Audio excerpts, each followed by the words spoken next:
أعوذ بالله من الشيطان الرجيم. بسم الله الرحمن الرحيم. ألف لام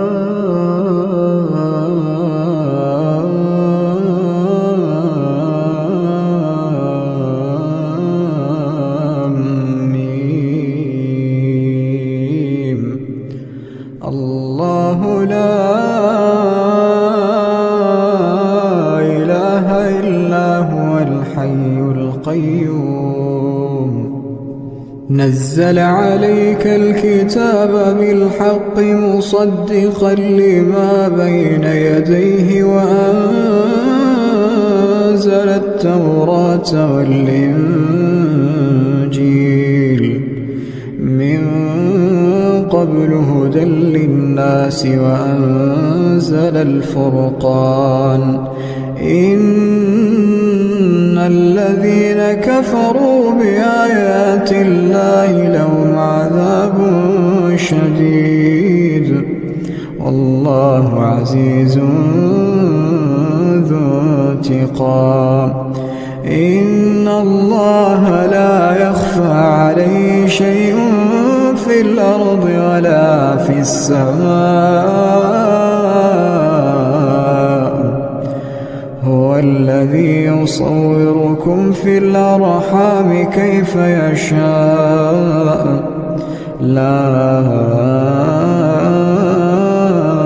إله إلا هو العزيز الحكيم.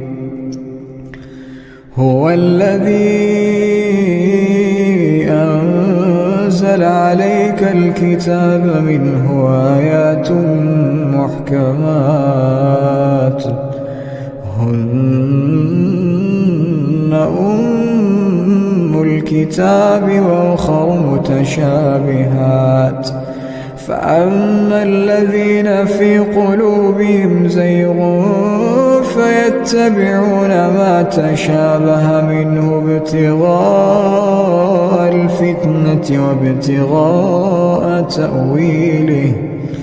وما يعلم تأويله إلا الله. والراسخون في العلم يقولون آمنا به كل من عند ربنا وما يذكر إلا أولو الألباب. ربنا لا تزغ قلوبنا بعد إذ هديتنا وهب لنا من لدنك رحمة إنك أنت الوهاب. ربنا إنك جامع الناس ليوم لا ريب فيه إن الله لا يخلف الميعاد. إن الذين كفروا لن تغني عنهم أموالهم ولا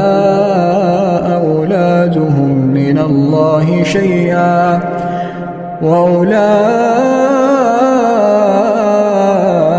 هم وقود النار. كدأب آل فرعون والذين من قبلهم كذبوا بآياتنا فأخذهم الله بذنوبهم والله شديد العقاب.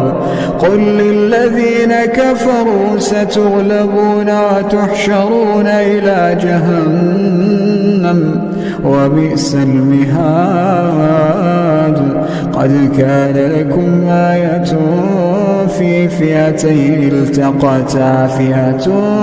تقاتل في سبيل الله وأخرى كافرة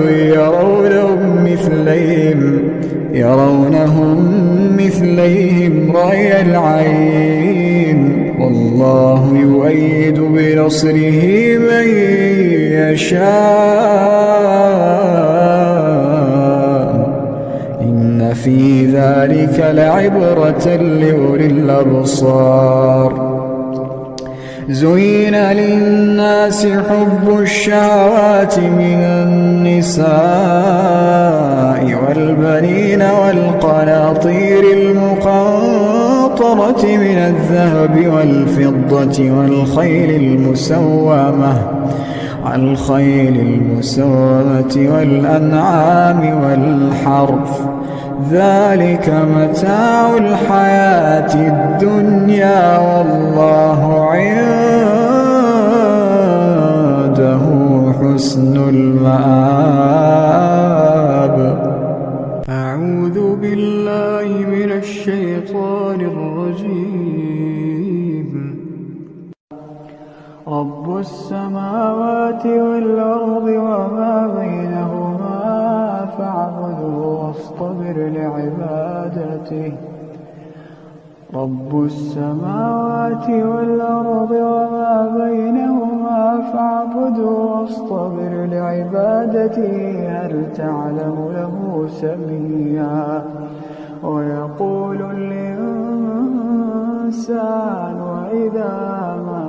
مت لسوف أخرج حيا. أولا يذكر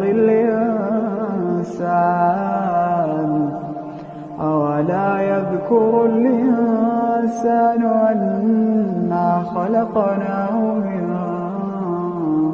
قبل ولم يك شيئا. فوربك لنحشرنهم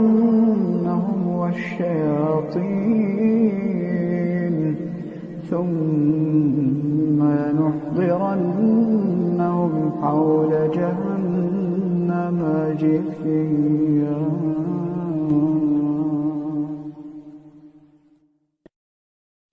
أعوذ بالله من الشيطان الرجيم. ولا تجادلوا أهل الكتاب إلا بالتي هي أحسن إلا الذين ظلموا منهم وقولوا آمنا بالذي أنزل إلينا وأنزل إليكم وإلهنا وإلهكم واحد ونحن له مسلمون. وكذلك أنزلنا إليك الكتاب فالذين آتيناهم الكتاب يؤمنون به ومن هؤلاء من يؤمن به وما يجحد بآياتنا إلا الكافرون. وما كنت تتلو من قبله من كتاب ولا تخطه بيمينك إذا لارتاب المبطلون. بل هو آيات بينات في صدور الذين أوتوا العلم وما يجحد بآياتنا إلا الظالمون. وقالوا لولا أنزل عليه آيات من ربه قل إنما الآيات عند الله وإنما أنا نذير مبين. أولم يكفهم أنا أنزلنا عليك الكتاب يتلى عليهم إن في ذلك لرحمة وذكرى لقوم يؤمنون. قل كفى بالله بيني وبينكم شهيدا يعلم ما في السماوات والأرض والذين آمنوا بالباطل وكفروا بالله أولئك هم الخاسرون ويستعجلونك بالعذاب ولولا أجل مسمى لجاءهم العذاب وليأتينهم بغتة وهم لا يشعرون يستعجلونك بالعذاب وإن جهنم لمحيطة بالكافرين يوم يغشاهم العذاب من فوقهم ومن تحت أرجلهم ويقول ذوقوا ما كنتم تعملون يا عبادي الذين آمنوا إن أرضي واسعة فإياي فاعبدون كل نفس ذائقة الموت كل نفس ذائقة الموت ثم إلينا ترجعون والذين آمنوا وعملوا الصالحات لنبوئنهم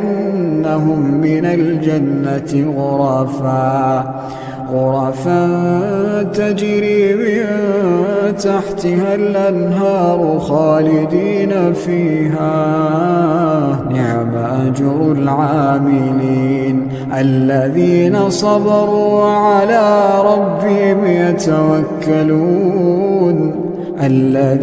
صبروا وعلى ربهم يتوكلون وكأين من دابة لا تحمل رزقها الله يرزقها وإياكم وهو السميع العليم ولئن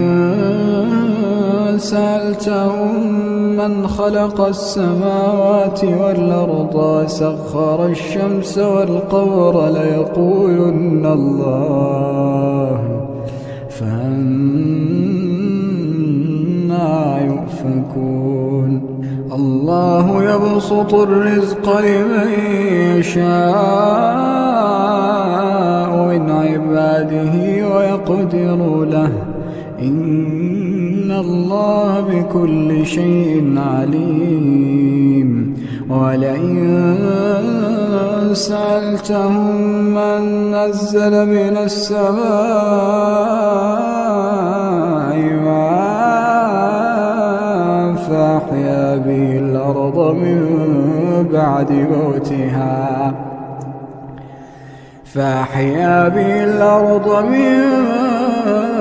بعد موتها ليقولن الله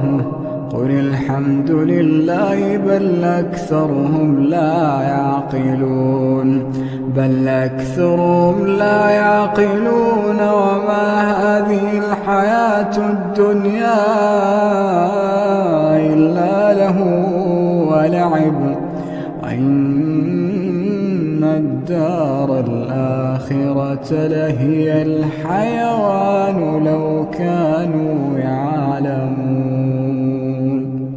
فإذا ركبوا في الفلك دعوا الله مخلصين له الدين فلما نجاهم إلى البر إذا هم يشركون ليكفروا بما آتيناهم وليتمتعوا فسوف يعلمون أولم يروا أنا جعلنا حرما آمنا ويتخطف الناس من حولهم أفبالباطل يؤمنون وبنعمة الله يكفرون ومن أظلم ممن افترى على الله كذبا أو كذب بالحق لما جاءه أليس في جهنم مثوى للكافرين والذين جاهدوا فينا لنهدينهم سبلنا إن الله لمع المحسنين.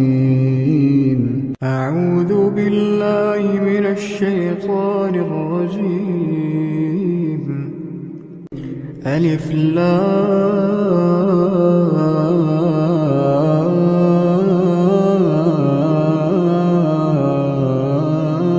لام ميم. الله لا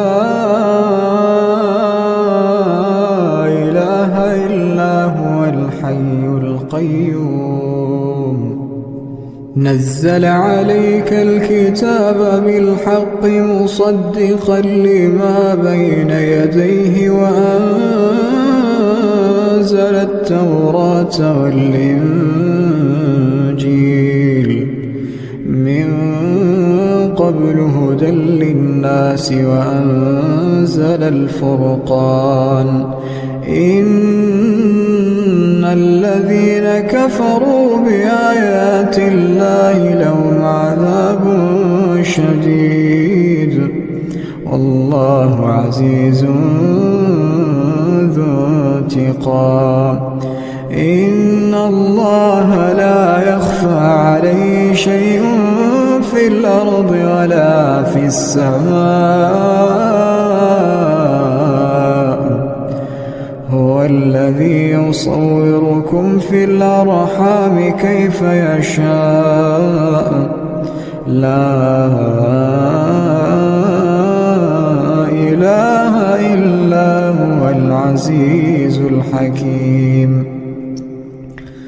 هو الذي أنزل عليك الكتاب منه آيات محكمات هن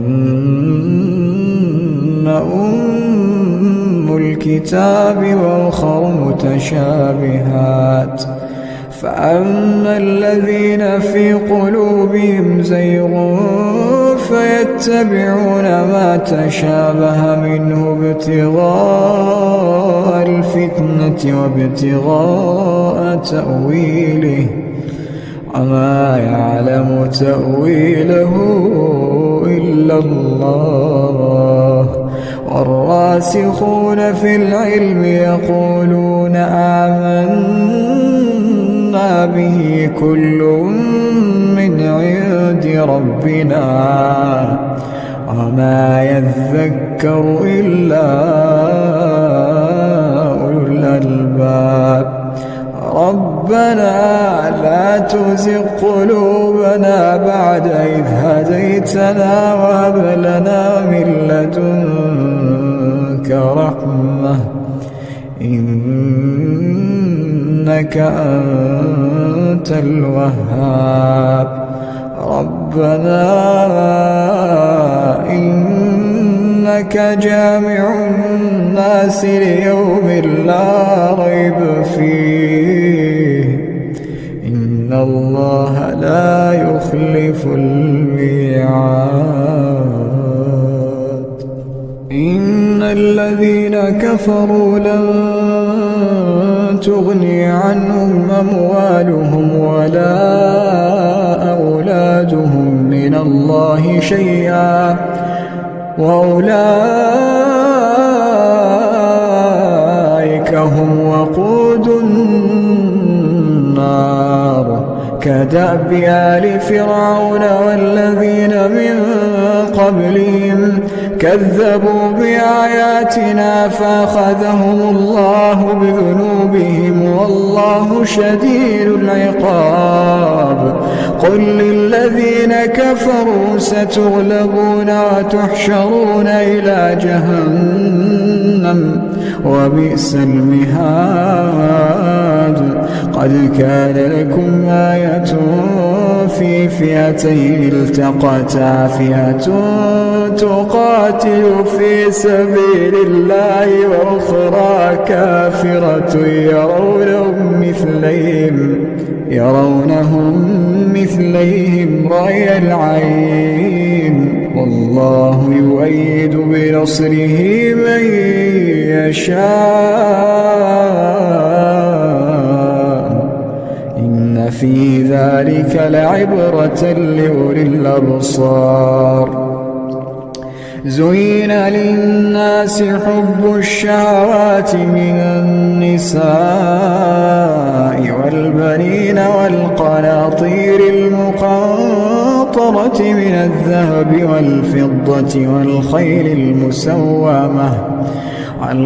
المسومة والأنعام والحرث، ذلك متاع الحياة الدنيا، والله عنده حسن المآب. أعوذ بالله من الشيطان الرجيم. وله ما في السماوات والأرض وله الدين واصبا، أفغير الله تتقون؟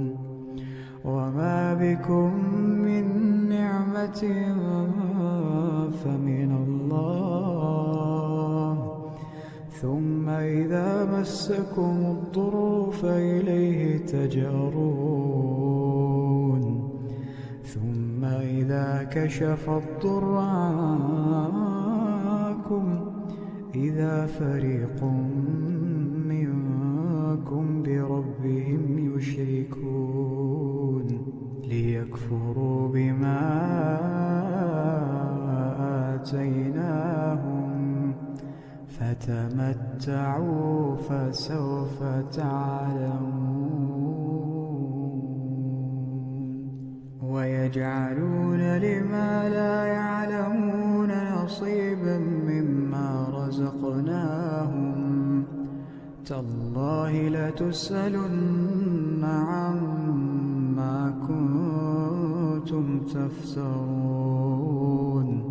ويجعلون لله البنات سبحانه ولهم ما يشتهون. وإذا بشر أحدهم بالأنثى ظل وجهه مسودا وهو كظيم، يتوارى من القوم من سوء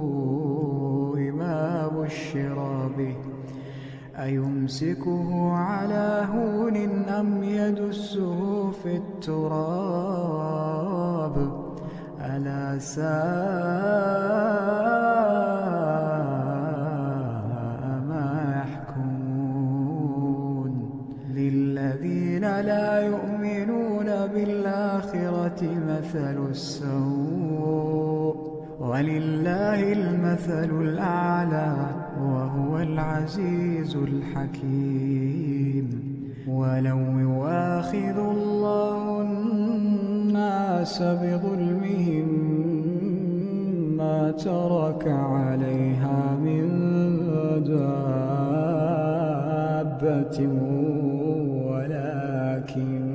ولكن يؤخرهم إلى أجل مسمى، فإذا جاء أجلهم لا يستأخرون ساعة ولا يستقدمون. ويجعلون لله ما يكرهون، وتصف ألسنتهم الكذب أن لهم الحسنى، لا جرم أن لهم النار وأنهم مفرطون. تالله لقد أرسلنا إلى أمم من قبلك فزين لهم الشيطان أعمالهم فهو وليهم اليوم ولهم عذاب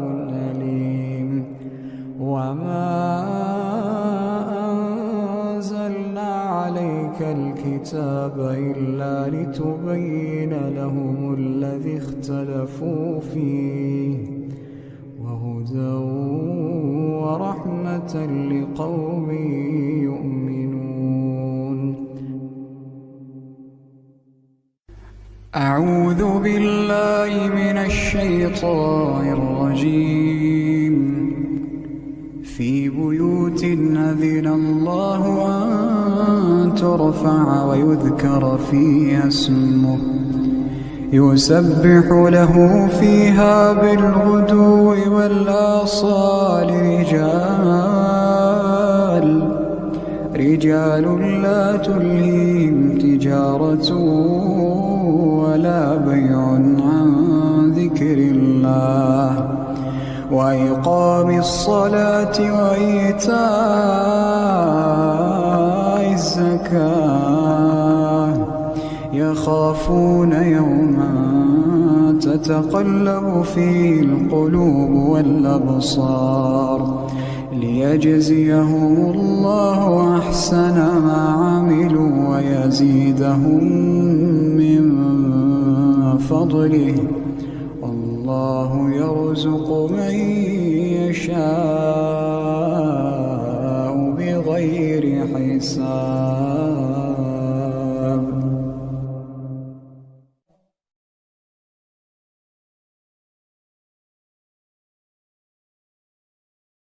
أعوذ بالله من الشيطان الرجيم.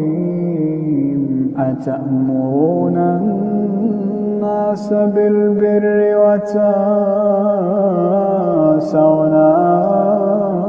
أنفسكم وأنتم تتلون الكتاب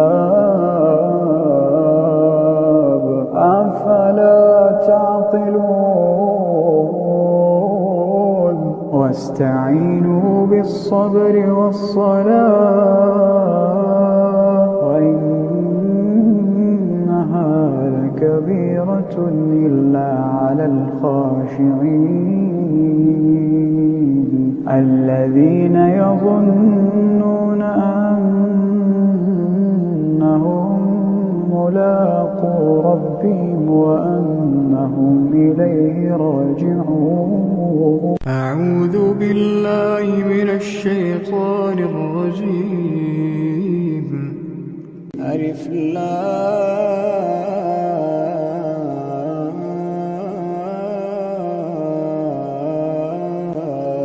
ميم. أحسب الناس أن يتركوا أن يقولوا آمنا وهم لا يفتنون ولقد فتنا الذين من قبلهم فليعلمن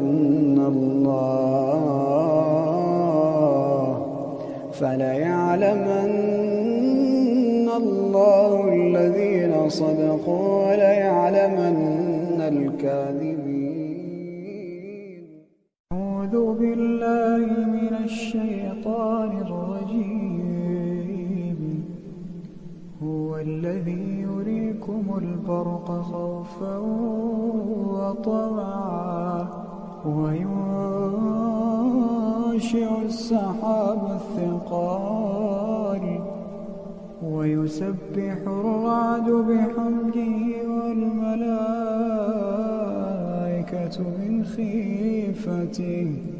ويرسل الصواعق فيصيب بها من يشاء وهم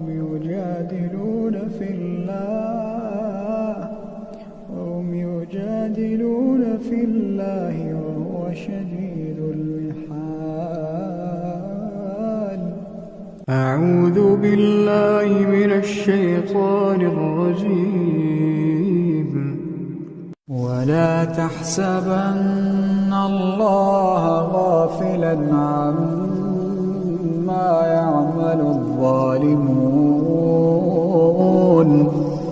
إنما يؤخرهم ليوم تشخص فيه الأبصار،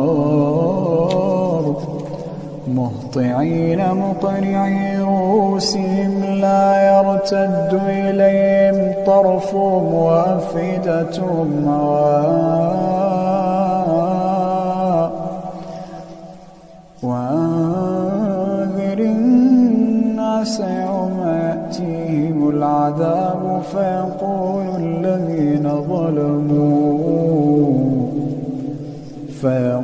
الذين ظلموا ربنا أخرنا إلى أجل قريب نجب دعوتك ونتبع الرسل، أولم تكونوا أقسمتم من قبل ما لكم من زوال، وسكنتم في مساكن الذين ظلموا أنفسهم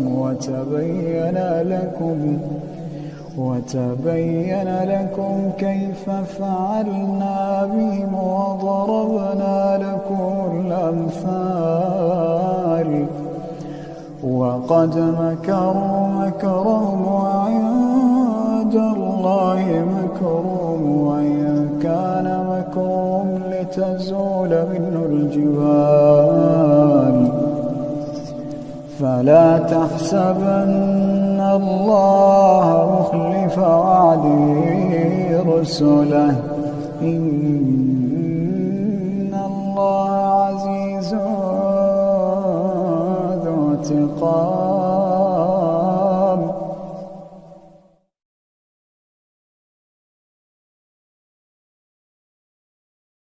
أعوذ بالله من الشيطان الرجيم. الحج أشهر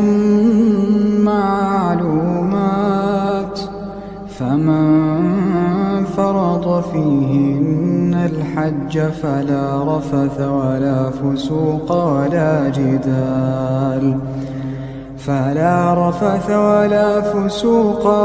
جدال في الحج، وما تفعلوا من خير يعلمه الله، وتزودوا فإن خير الزاد التقوى، واتقون يا أولي الألباب. ليس عليكم جناح أن تبتغوا فضلا من ربكم، فإذا أفضتم من عرفات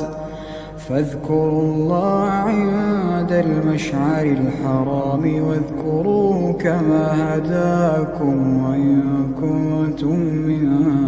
قبله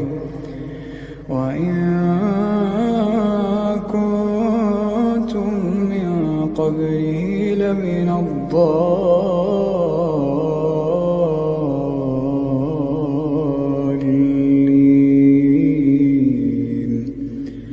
ثم أفيضوا من حيث أفاض الناس،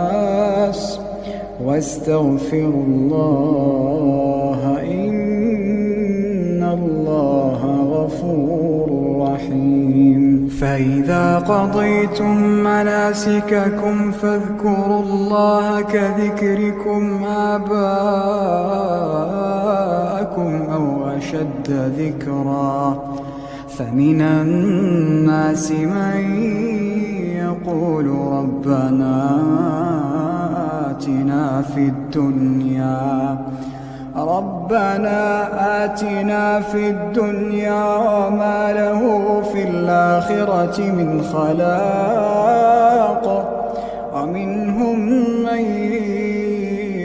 يقول ربنا آتنا في الدنيا حسنة وفي الآخرة حسنة وقنا عذاب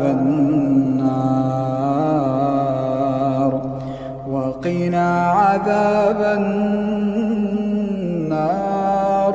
أولئك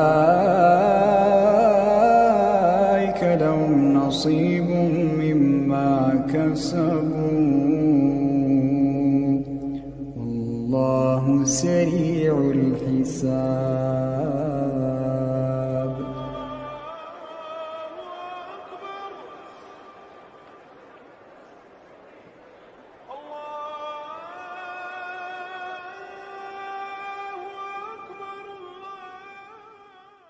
أعوذ بالله من الشيطان الرجيم.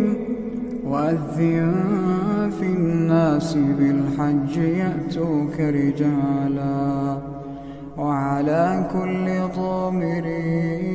يأتين من كل فج عميق ليشهدوا منافع لهم ويذكروا اسم الله في أيام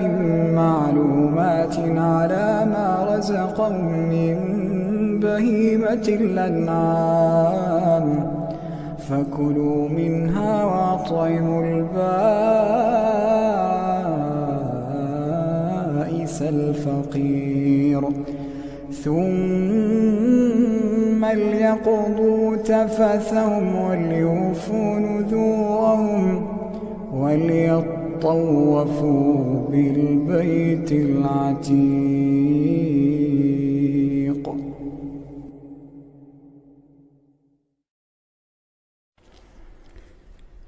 أعوذ بالله من الشيطان الرجيم. ولا تجادلوا أهل الكتاب إلا بالتي هي أحسن إلا الذين ظلموا منهم وقولوا آمنا بالذي أنزل إلينا وأنزل إليكم وإلهنا وإلهكم واحد ونحن له مسلمون. وكذلك أنزلنا إليك الكتاب فالذين آتيناهم الكتاب يؤمنون به ومن هؤلاء من يؤمن به وما يجحد بآياتنا إلا الكافرون. وما كنت تتلو من قبله من كتاب ولا تخطه بيمينك إذا لارتاب المبطلون. بل هو آيات بينات في صدور الذين أوتوا العلم وما يجحد بآياتنا إلا الظالمون. وقالوا لولا أنزل عليه آيات من ربه قل إنما الآيات عند الله وإنما أنا نذير مبين. أولم يكفهم أنا أنزلنا عليك الكتاب يتلى عليهم إن في ذلك لرحمة وذكرى لقوم يؤمنون. قل كفى بالله بيني وبينكم شهيدا يعلم ما في السماوات والأرض والذين آمنوا بالباطل وكفروا بالله أولئك هم الخاسرون ويستعجلونك بالعذاب ولولا أجل مسمى لجاءهم العذاب وليأتينهم بغتة وهم لا يشعرون يستعجلونك بالعذاب وإن جهنم لمحيطة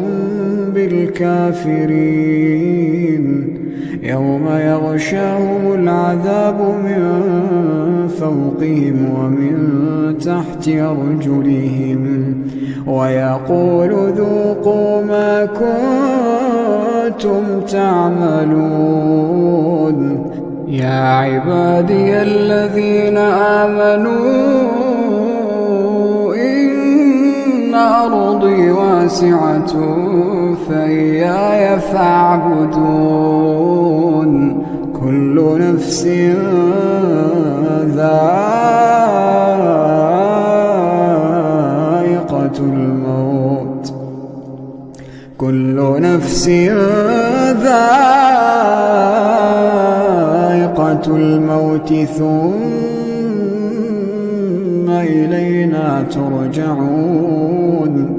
والذين آمنوا وعملوا الصالحات لنبوئنهم من الجنة غرفا تجري من تحتها الأنهار خالدين فيها نعم أجر العاملين الذين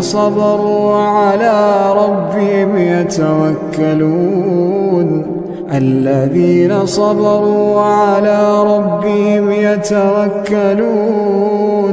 وكأين من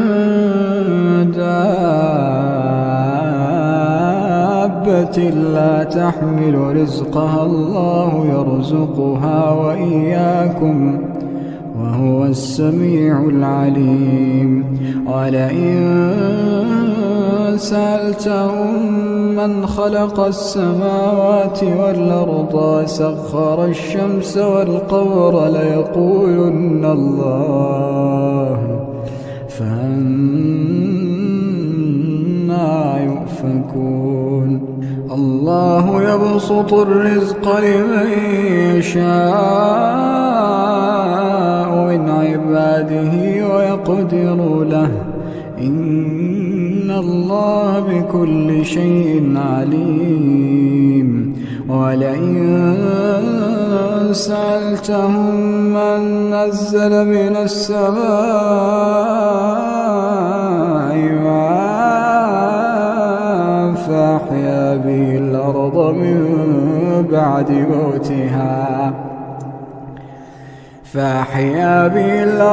من بعد موتها ليقولن الله قل الحمد لله بل أكثرهم لا يعقلون وما هذه الحياة الدنيا إلا له ولعب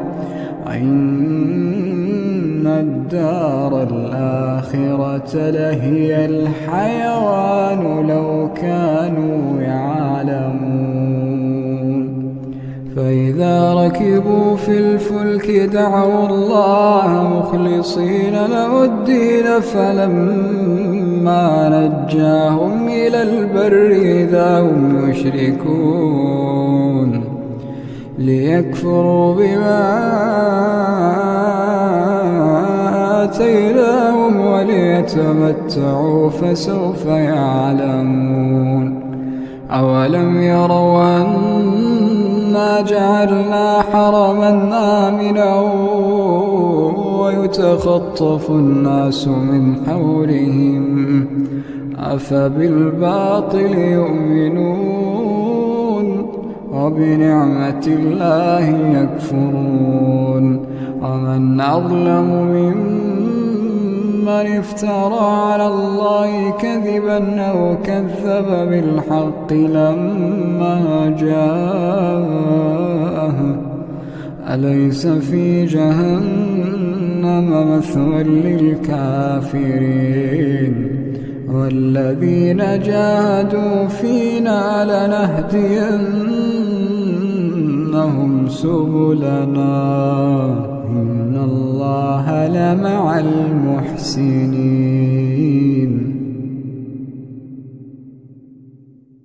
أعوذ بالله من الشيطان الرجيم. رب السماوات والأرض وما بينهما فاعبده واصطبر لعبادته هل تعلم له سميا. ويقول الإنسان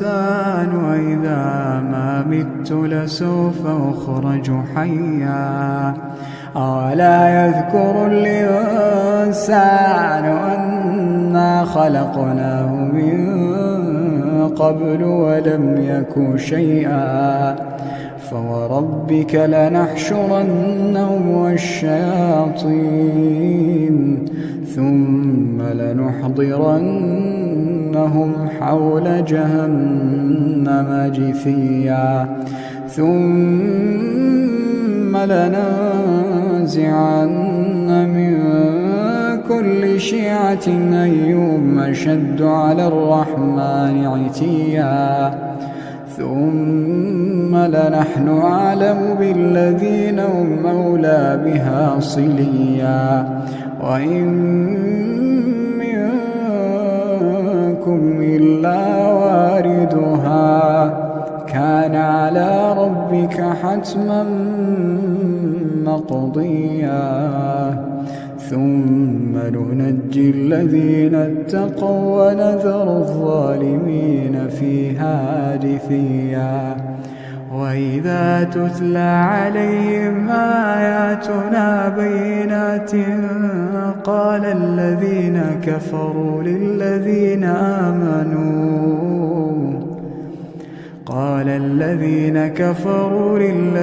آمنوا أي الفريقين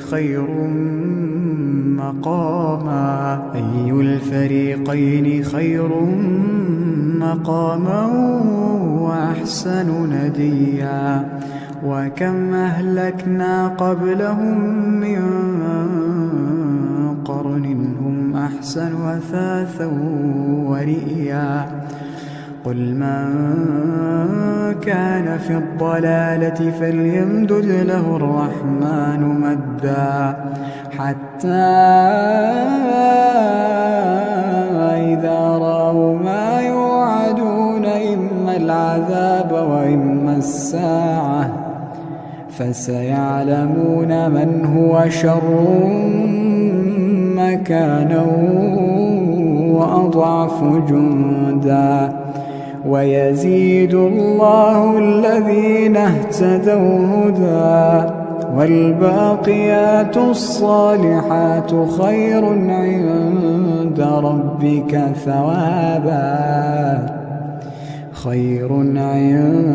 ربك ثوابا وخير مردا. أفرأيت الذي كفر بآياتنا وقال لأوتين مالا وولدا أطلع الغيب أم اتخذ عند الرحمن عهدا. كلا سنكتب ما يقول ونمد له من العذاب مدا ونرثه ما يقول ويأتينا فردا. واتخذوا من دون الله آلهة ليكونوا لهم عزا. كلا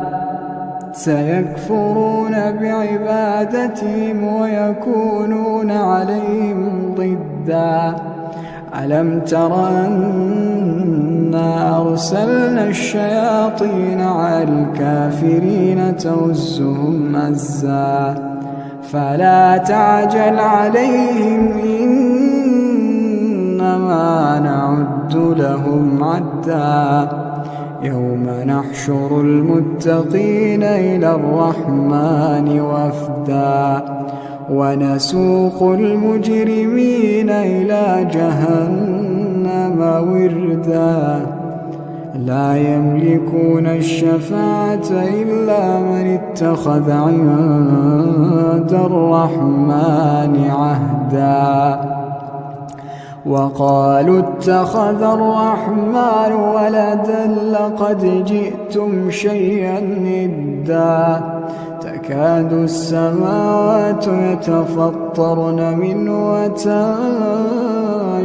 الأرض وتخر الجبال هدا أن دعوا للرحمن ولدا وما ينبغي للرحمن أن يتخذ ولدا إن كل من في السماوات والأرض إلا آتي الرحمن عبدا لقد أحصاهم وعدهم عدا وكلهم آتيه يوم القيامة فردا إن الذين آمنوا وعملوا الصالحات سيجعل لهم الرحمن ودا فإنما يسرناه بلسانك لتبشر به المتقين وتنذر به قوما لدا وكم أهلكنا قبلهم من قرن هل تحس منهم من أحد أو تسمع لهم ركزا أعوذ بالله من الشيطان الرجيم والعاديات ضبحا فالموريات قدحا فالمغيرات صبحا فأثرن به نقعا فوسطن به جمعا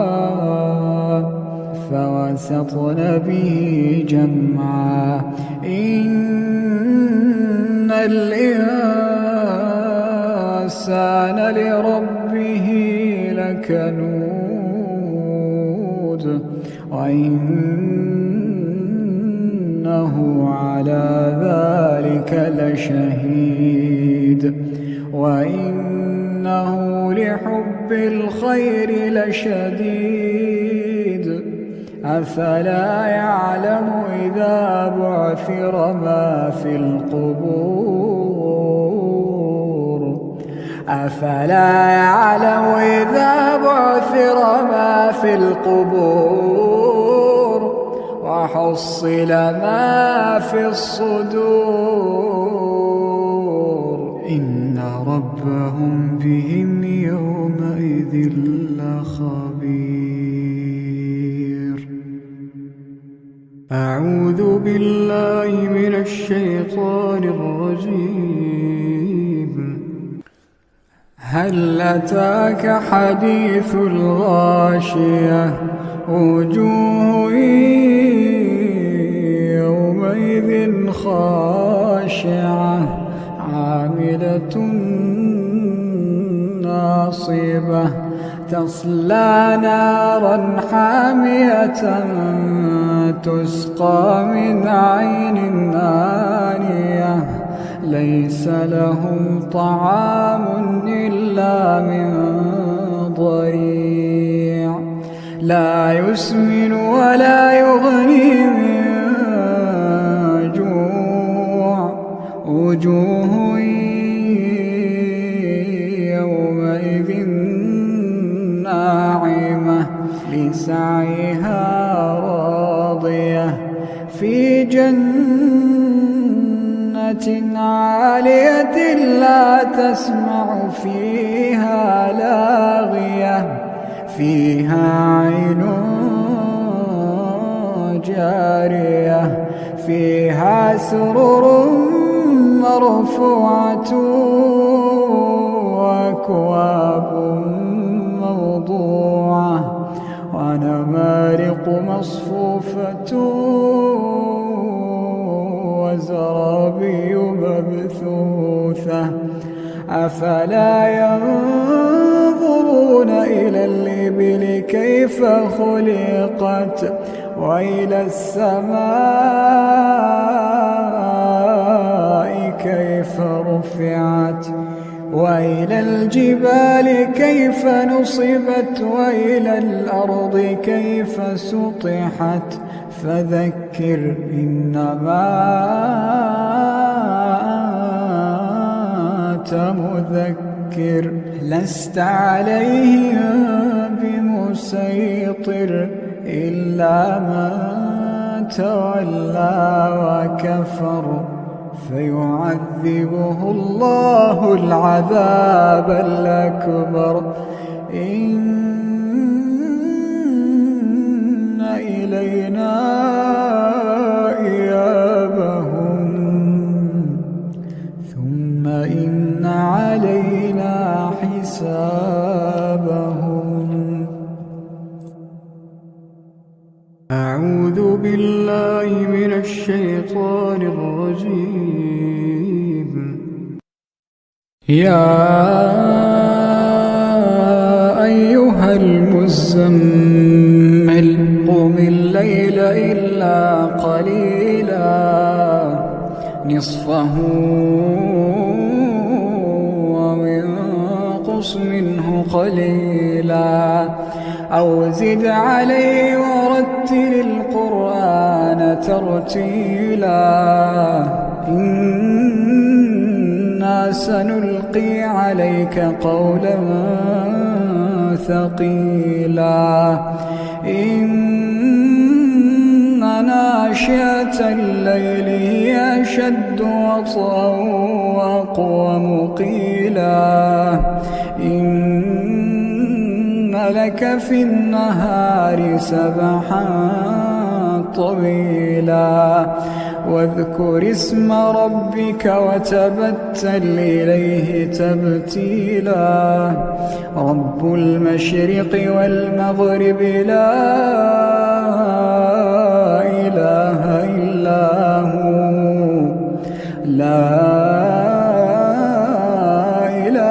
إلا هو فاتخذه وكيلا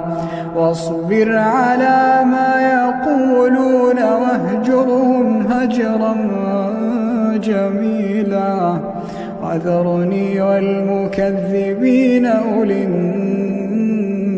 النعمة ومهلهم قليلا وذرني والمكذبين أولي النعمة ومهلهم قليلا إن لدينا أنكالا وجحيما وطعاما ذا غصة وعذابا أليما يوم ترجف الأرض والجبال وكانت الجبال كثيبا مهيلا إنا أرسلنا إليكم رسولا إنا أرسلنا إليكم رسولا شاهدا عليكم كما أرسلنا إلى فرعون رسولا فعصى فرعون الرسول فأخذناه أخذا وبيلا فكيف تتقون إن كفرتم يوما يجعل الولدان شيبا السماء منفطر به كان وعده مفعولا إن هذه تذكرة فمن شاء اتخذ إلى ربه سبيلا إن ربك يعلم أنك تقوم أدنى من ثلثي الليل ونصفه وثلثه وطائفة من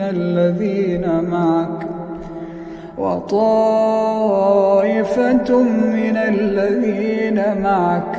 والله يقدر الليل والنهار علم أن لا تحصوه فتاب عليكم فاقرؤوا ما تيسر من القرآن علم أن سيكون منكم مرضى وآخرون يضربون في الأرض يبتغون من فضل الله وآخرون يقاتلون في سبيل الله فاقرؤوا ما تيسر منه وأقيموا الصلاة وآتوا الزكاة واقرضوا الله قرضا حسنا وما تقدموا لأنفسكم من خير تجدوه عند الله هو خيرا وأعظم أجرا واستغفروا الله إن الله غفور رحيم.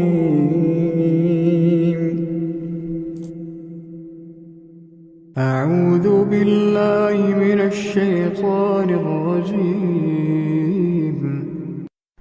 سبح اسم ربك الأعلى الذي خلق فسوى والذي قدر فهدى والذي أخرج المرعى فجعله غثاء نحوا سنقرئك فلا تنسى إلا ما شاء الله إنه يعلم الجهر وما يخفى ونيسرك لليسرى فذكر إن نفعت الذكرى سيذكر من يخشى ويتجنبها الأشقى الذي يصلى النار الكبرى ثم لا يموت فيها ولا يحيا قد أفلح من تزكى وذكر اسم ربه فصلى بل تؤثرون الحياة الدنيا والآخرة خير وأبقى إن هذا لفي الصحف الأولى صحف إبراهيم وموسى. أعوذ بالله من الشيطان الرجيم. بسم الله الرحمن الرحيم. ألف لام را تلك آيات الكتاب المبين إِنَّا أَنزَلْنَاهُ قُرْآنًا عَرَبِيًّا لَعَلَّكُمْ تَعْقِلُونَ نحن نقص عليك أحسن القصص بما أوحينا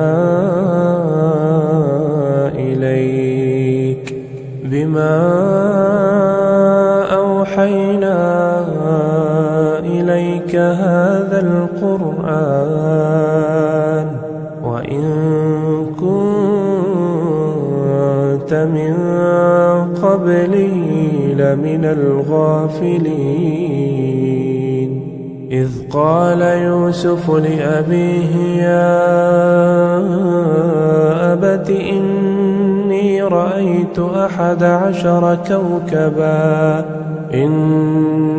رأيت 11 كوكبا والشمس والقمر رأيتهم لي ساجدين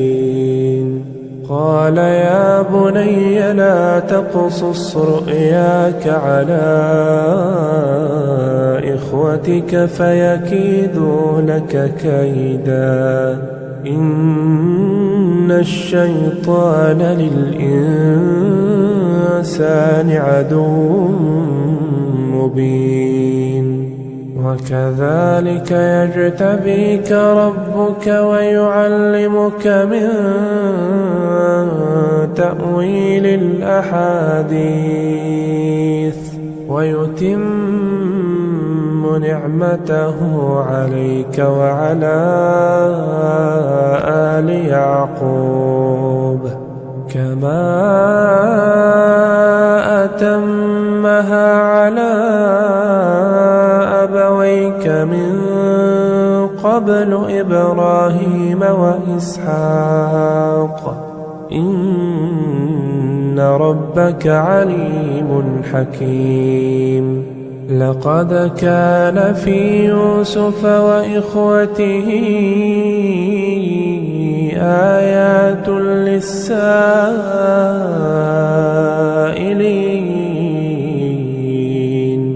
إذ قالوا ليوسف وأخوه أحب إلى أبينا منا ونحن عصبة إن أبانا لفي ضلال مبين اقتلوا يوسف أو اطرحوه أرضا يخل لكم وجه أبيكم وتكونوا من بعده قوما صالحين قال قائل منهم لا تقتلوا يوسف وألقوه في غيابة الجب يلتقطه بعض السيارة إن كنتم فاعلين قالوا يا أبانا ما لك لا تأمنا على يوسف وإنا له لناصحون أرسله معنا غدا يرتع ويلعب وإنا له لحافظون قال إني ليحزنني أن تذهبوا به وأخاف أن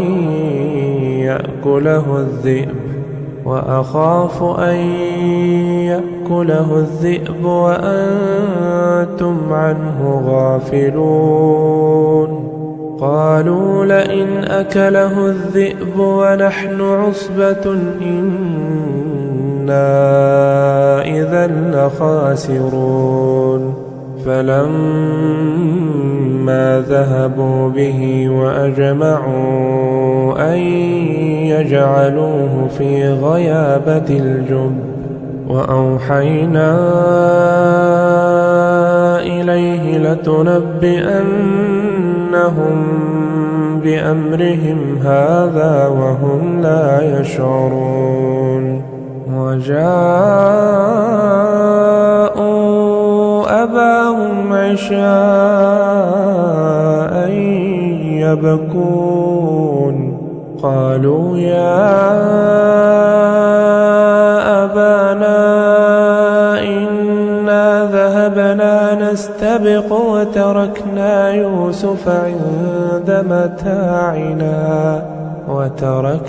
يوسف عند متاعنا فأكله الذئب وما أنت بمؤمن لنا ولو كنا صادقين وجاءوا على قميصه بدم كذب قال بل سولت لكم أنفسكم أمرا فصبر جميل والله المستعان على ما تصفون وجاءت سيارة فأرسلوا واردهم فأدلى دلوه قال يا بشرى هذا غلام وأسروه بضاعة والله عليم بما يعملون وشروه بثمن بخس دراهم معدودة وكانوا فيه من الزاهدين وقال الذي اشتراه من مصر لامرأته أكرمي مثواه عسى أن ينفعنا أو نتخذه ولدا وكذلك مكنا ليوسف في الأرض ولنعلمه من تأويل الأحاديث والله غالب على أمره ولكن أكثر الناس لا يعلمون ولما بلغ أشده آتيناه حكما وعلما وكذلك نجزي المحسنين وراودته التي هو في بيتها عن نفسه وغلقت الأبواب وقالت هيت لك قال معاذ الله إنه ربي أحسن مثواي إنه لا يفلح الظالمون ولقد همت به وهم بها لولا أن رأى برهان ربه كذلك لنصرف عنه السوء والفحشاء إنه من عبادنا المخلصين واستبق الباب وقدت قميصه من دبر وألف يا سيدها لدى الباب قالت ما جزاء من أراد بأهلك سوءا إلا أن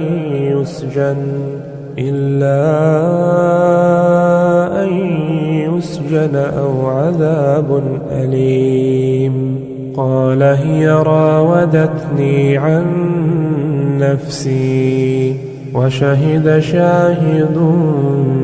من أهلها إن كان قميصه قد من قبل إن كان قميصه قد من قبل فصدقت وهو من الكاذبين وإن كان قميصه قد من دبر فكذبت وهو من الصادقين فلما رأى قميصه قد من دبر قال إنه من كيدكن إن كيدكن عظيم يوسف أعرض عن هذا واستغفري لذنبك إنك كنت من الخاطئين وقال نسوة في المدينة امرأة العزيز تراود فتاها عن نفسه قد شغفها حبا إنا لنراها في ضلال مبين فلما سمعت بمكرهن أرسلت إليهن وأعتدت لهن متكئا وآتت كل واحدة منهن سكينا وقالت اخرج عليهن فلما رأينه أكبرنه وقطعن أيديهن وقلن حاش لله ما هذا بشرا إن هذا إلا ملك كريم قالت فذلكن الذي لمتنني فيه ولقد راودته عن نفسه فاستعصم ولئن لم يفعل ما آمره ليسجنن وليكون من الصاغرين قال رب السجن أحب إلي مما يدعونني إليه وإلا تصرف عني كيدهن أصب إليهن وأكن من الجاهلين فاستجاب له ربه فصرف عنه كيدهن إنه هو السميع العليم ثم بدا لهم من بعد ما رأوا الآيات ليسجننه حتى حين ودخل معه السجن فتيان قال أحدهما إني أراني أعصر خمرا وقال الآخر إني أراني أحمل فوق رأسي خبزا تأكل الطير منه نبئنا بتأويله إنا نراك من المحسنين قال لا يأتيكما طعام ترزقانه إلا نبأتكما بتأويله قبل أن يأتيكما ذلكما مما علمني ربي إني تركت ملة قوم لا يؤمنون بالله وهم بالآخرة وبالآخرة هم كافرون واتبعت ملة آبائي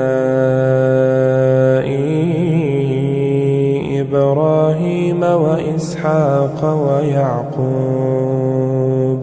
ما كان لنا أن نشرك بالله من شيء ذلك من فضل الله علينا وعلى الناس ولكن أكثر الناس لا يشكرون يا صاحبي السجن أأرباب متفرقون خير أم الله الواحد القهار ما تعبدون من دونه إلا أسماء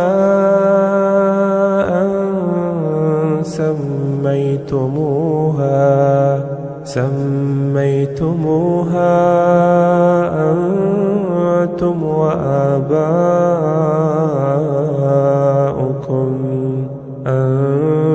أنتم وآباؤكم ما أنزل الله بها من سلطان إن الحكم إلا لله أمر ألا تعبدوا إلا إياه ذلك الدين القيم ولكن أكثر الناس لا يعلمون يا صاحبي السجن أما أحدكما فيسقي ربه خمرا وأما الآخر فيصلب فتأكل الطير من رأسه قضي الأمر الذي فيه تستفتيان وقال للذي ظن أنه ناج منهما اذكرني عند ربك فأنساه الشيطان ذكر ربه فلبث في السجن 9 سنين وقال الملك إني أرى 7 بقرات سمان يأكلهن 7 عجاف و7 سنبلات خضر وأخر يابسات يا أيها الملأ أفتوني في رؤياي إن كنتم للرؤيا تعبرون قالوا أضغاث أحلام وما نحن بتأويل الأحلام بعالمين وقال الذي نجا منهما وادكر بعد أمة أنا أنبئكم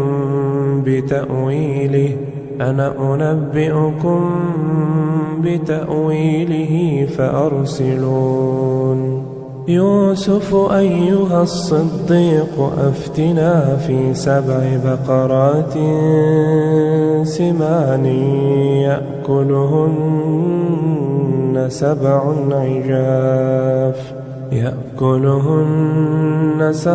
عجاف و7 سنبلات خضر وأخر يابسات لعلي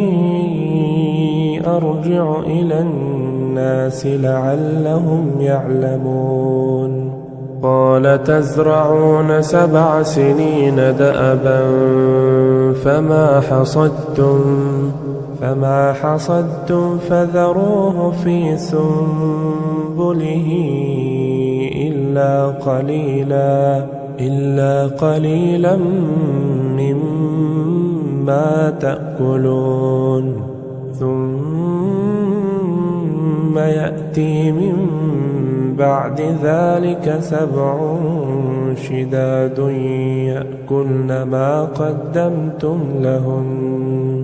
يأكلن ما قدمتم لهن إلا قليلا مما تحصنون ثم يأتي من بعد ذلك عام فيه يغاث الناس وفيه يعصرون وقال الملك ائتوني به فلما جاءه الرسول قال ارجع إلى ربك فاسأله ما بال النسوة اللاتي قطعن أيديهن إن ربي بكيدهن عليم قال ما خطبكن إذ راوتن يوسف عن نفسه قلنا حاش لله ما علمنا عليه من سوء قالت امرأة العزيز الآن حصحص الحق أنا راودته عن نفسه وإنه لمن الصادقين ذلك ليعلم أني لم أخنه بالغيب وأن الله لا يهدي كيد الخائنين وما أبرئ نفسي إن النفس لأمارة بالسوء إلا ما رحم ربي إن ربي غفور رحيم وقال الملك ائتوني به أستخلصه لنفسي فلما كلمه قال إنك اليوم لدينا مكين أمين قال جعلني على خزائن الأرض إني حفيظ عليم وكذلك مكنا ليوسف في الأرض يتبوأ منها حيث يشاء نصيب برحمتنا من نشاء ولا نضيع أجر المحسنين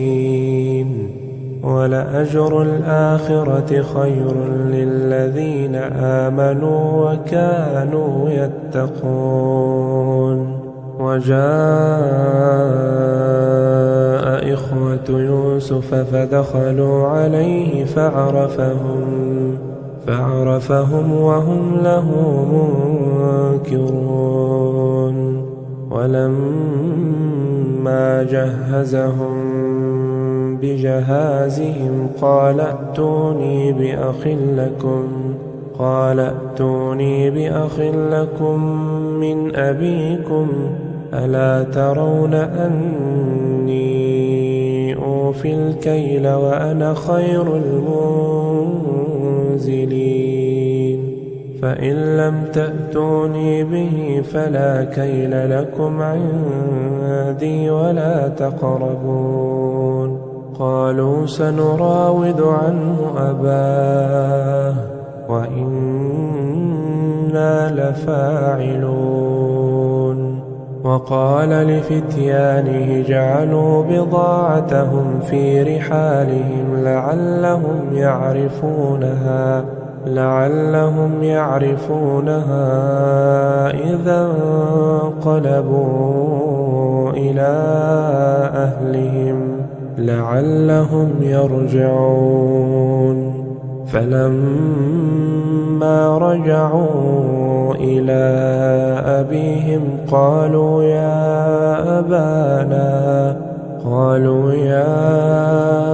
أبانا منع منا الكيل فأرسل معنا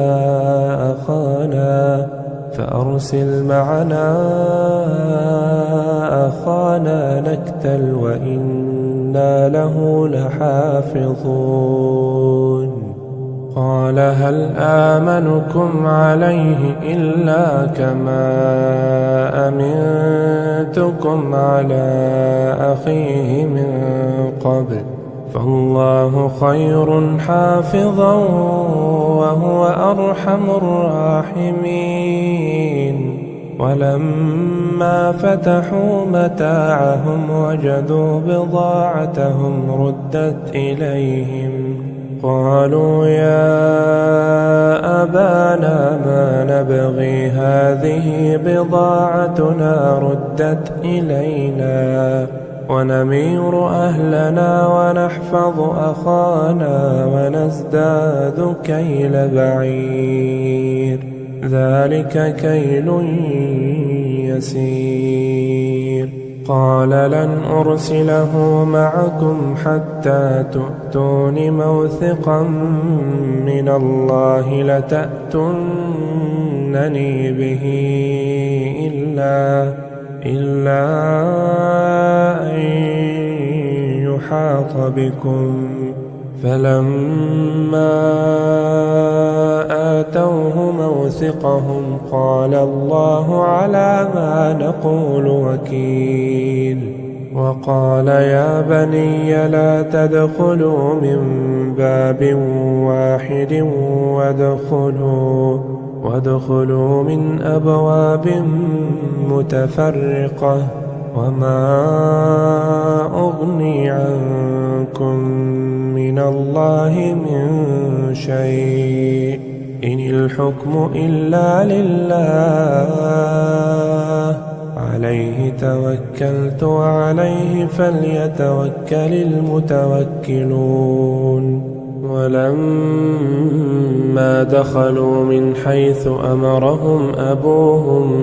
ما كان يغني عنهم من الله من شيء إلا حاجة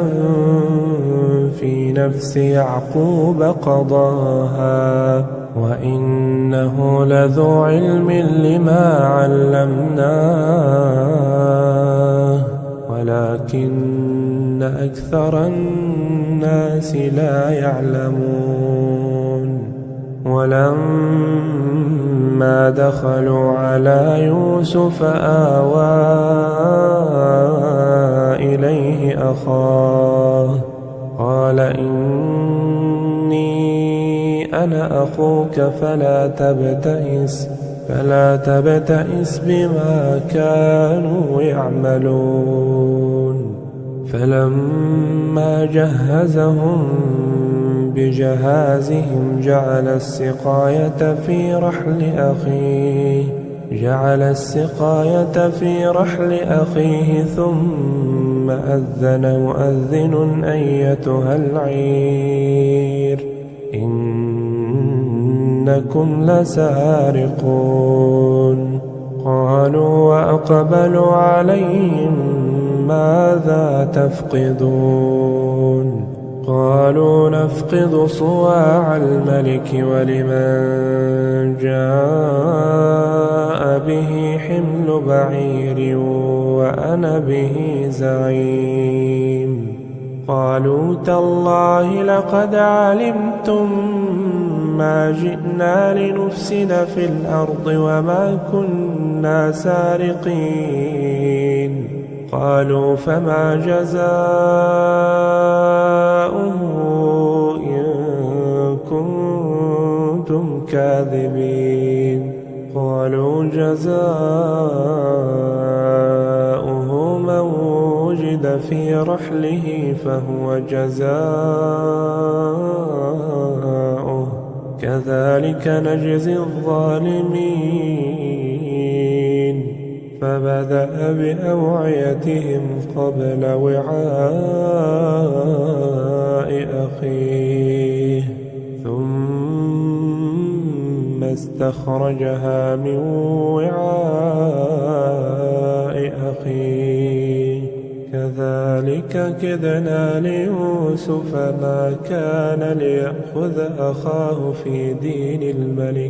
ما كان ليأخذ أخاه في دين الملك إلا أن يشاء الله نرفع درجات من نشاء وفوق كل ذي علم عليم قالوا إن يسرق فقد سرق أخ له من قبل فأسرها يوسف في نفسه ولم يبدها لهم قال أنتم شر مكانا والله أعلم بما تصفون قالوا يا أيها العزيز إن له أبا شيخا كبيرا فخذ أحدنا مكانه إنا نراك من المحسنين قال معاذ الله أن نأخذ إلا من وجدنا متاعنا عنده إنا إذا لظالمون فلما استيئسوا منه خلصوا نجيا قال كبيرهم ألم تعلموا أن أباكم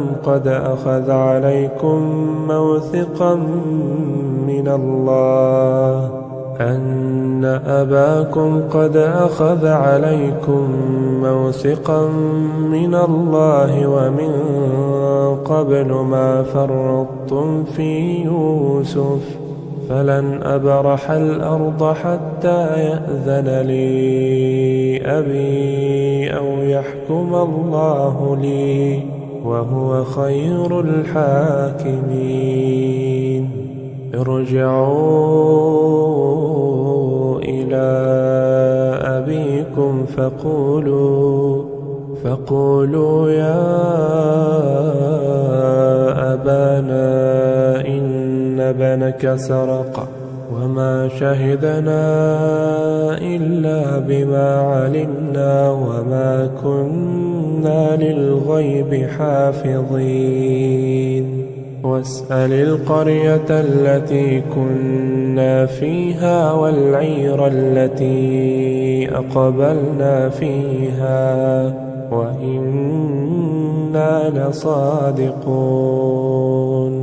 قال بل سولت لكم أنفسكم أمرا فصبر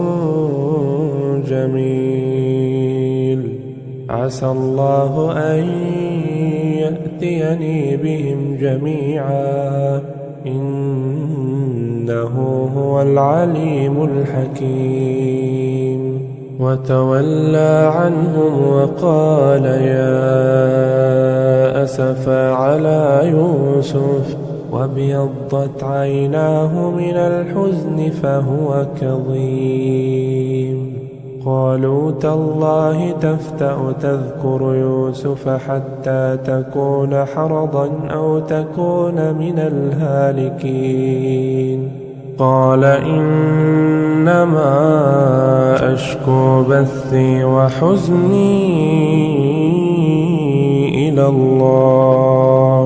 وأعلم من الله ما لا تعلمون يا بني اذهبوا فتحسسوا من يوسف وأخيه ولا تيأسوا من روح الله إنه إنه لا ييأس من روح الله إنه لا ييأس من روح الله إلا القوم الكافرون. فلما دخلوا عليه قالوا يا أيها العزيز مسنا وأهلنا الضر وجئنا ببضاعة مزجاة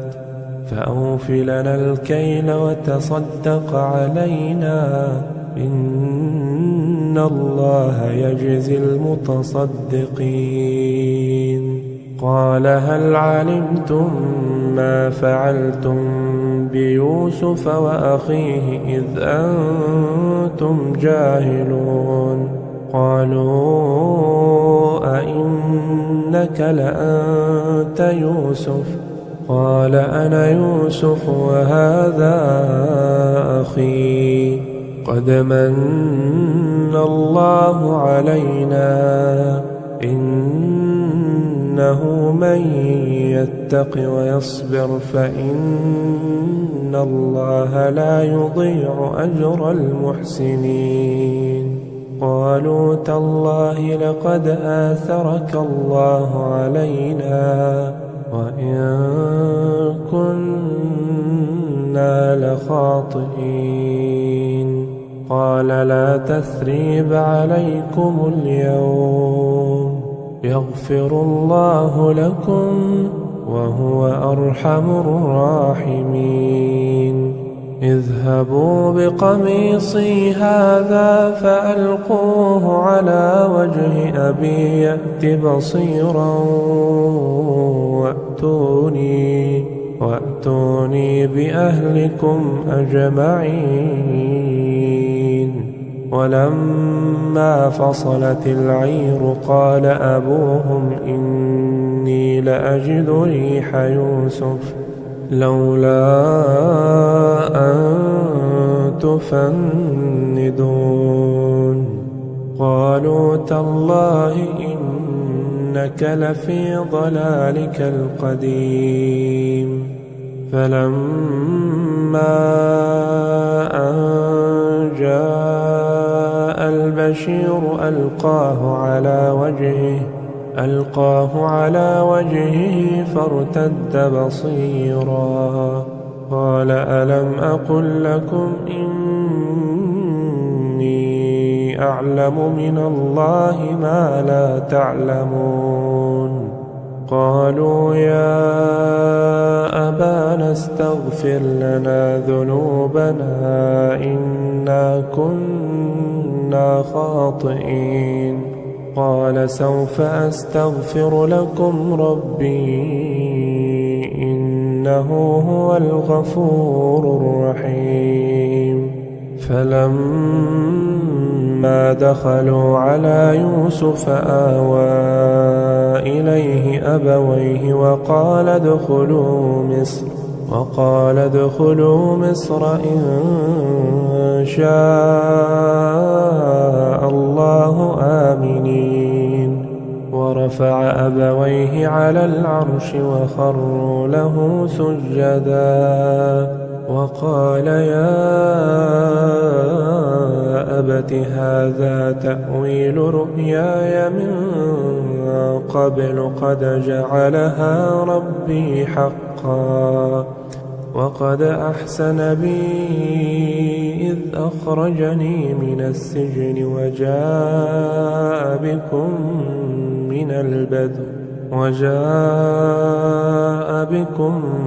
من البدو من بعد أن نزغ الشيطان بيني وبين إخوتي إن ربي لطيف لما يشاء إنه هو العليم الحكيم. رب قد آتيتني من الملك وعلمتني من تأويل الأحاديث فاطر السماوات والأرض أنت وليي في الدنيا والآخرة توفني مسلما وألحقني بالصالحين. ذلك من أنباء الغيب نوحيه إليك وما كنت لديهم إذ أجمعوا أمرهم وهم يمكرون. وما أكثر الناس ولو حرصت بمؤمنين وما تسألهم عليه من أجر إن هو إلا ذكر للعالمين. وكأي من آية في السماوات والأرض يمرون عليها وهم عنها معرضون. وما يؤمن أكثرهم بالله إلا وهم مشركون. أفأمنوا أن تأتيهم غاشية من عذاب الله أو تأتيهم الساعة بغتة وهم لا يشعرون. قل هذه سبيلي أدعو إلى الله على بصيرة أنا ومن اتبعني وسبحان الله وما أنا من المشركين. وما أرسلنا من قبلك إلا رجالا نوحي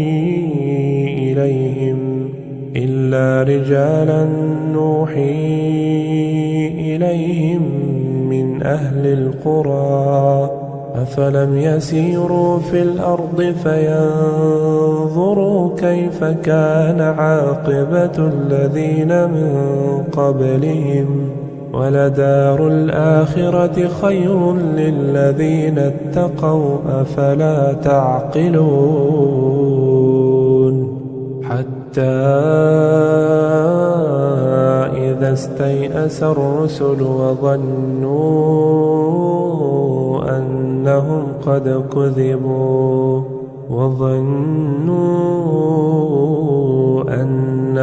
قد كذبوا جاءهم نصرنا فنجي من نشاء ولا يرد بأسنا عن القوم المجرمين. لقد كان في قصصهم عبرة لأولي الألباب ما كان حديثا يفترى ولكن تصديق الذي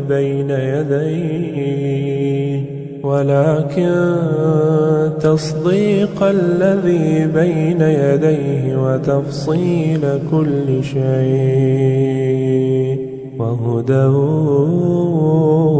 ورحمة لقوم يؤمنون.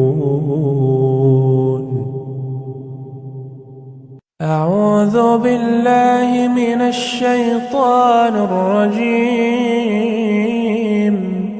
بسم الله الرحمن الرحيم.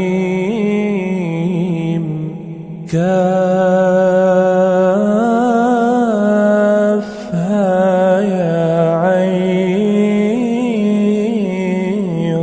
صاد.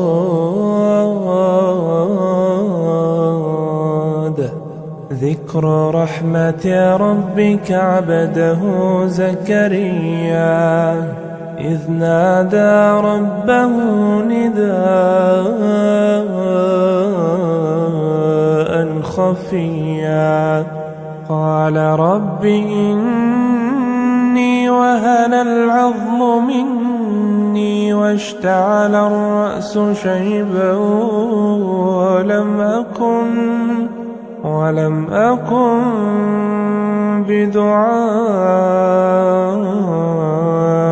رب شقيا وإني خفت الموالي من ورائي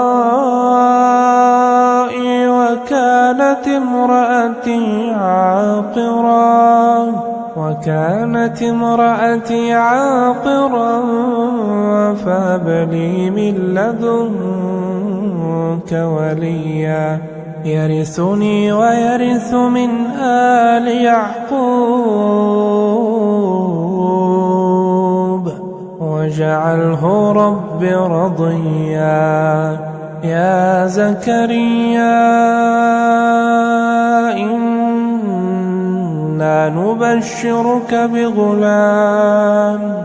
إنا نبشرك بغلام اسمه يحيى لم نجعل له من قبل سميا قال رب أنى يكون لي غلام وكانت امرأتي عاقرا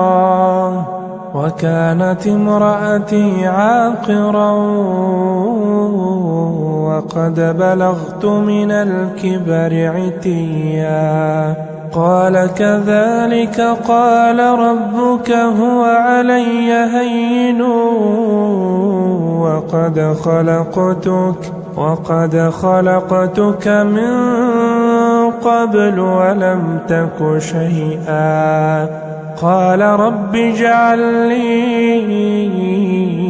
آية قال آيتك ألا تكلم الناس 3 ليال سويا فخرج على قومه من المحراب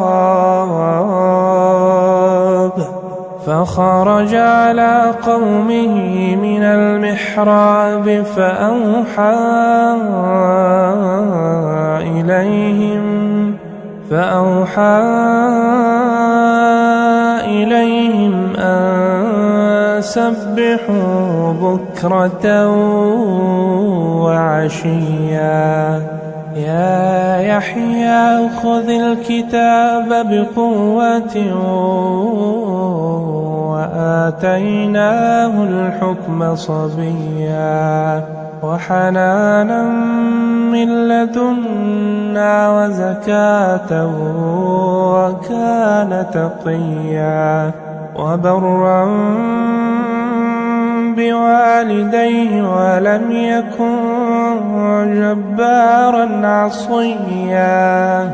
وسلام عليه يوم ولد ويوم يموت ويوم يبعث حيا واذكر في الكتاب مريم إذ انتبذت من أهلها مكانا شرقيا فاتخذت من دونهم حجابا فأرسلنا إليها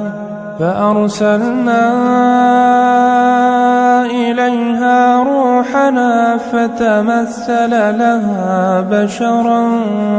سويا قالت إني أعوذ بالرحمن منك إن كنت تقيا قال إنما أنا رسول ربك لأهب لك غلاما زكيا قالت أنى يكون لي غلام ولم يمسسني بشر ولم أك بغيا قال كذلك قال ربك هو علي هين ولنجعله آية للناس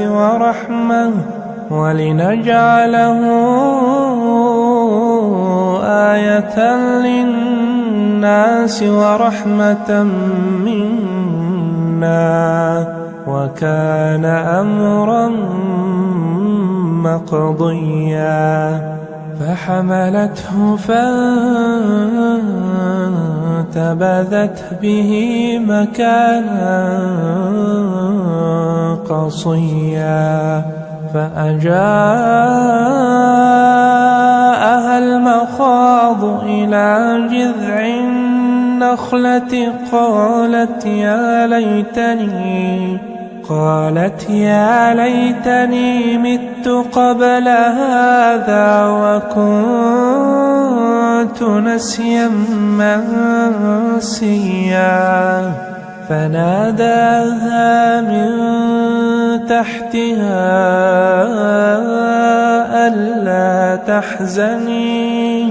ألا تحزني قد جعل ربك تحتك سريا وهزي إليك بجذع النخلة تساقط عليك رطبا جنيا فكلي واشربي وقري عينا فإما ترين من البشر أحدا فقولي إني نذرت للرحمن صوما فلن أكلم اليوم إنسيا فأتت به قومها تحمله قالوا يا مريم لقد جئت شيئا فريا يا أخت هارون ما كان أبوك امرأ سوء وما كانت أمك بغيا فأشارت إليه قالوا كيف نكلم من كان في المهد صبيا قال إني عبد الله آتاني الكتاب وجعلني نبيا وجعلني مباركا أينما كنت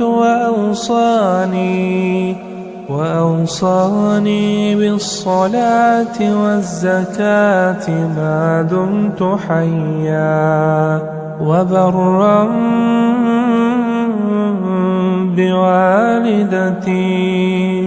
وبرا بوالدتي ولم يجعلني جبارا شقيا والسلام علي يوم ولدت ويوم أموت ويوم أبعث حيا ذلك عيسى بن مريم قول الحق الذي فيه يمترون ما كان لله أن يتخذ من ولد سبحانه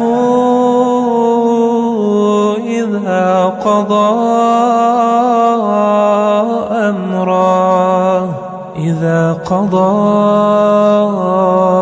أمرا فإنما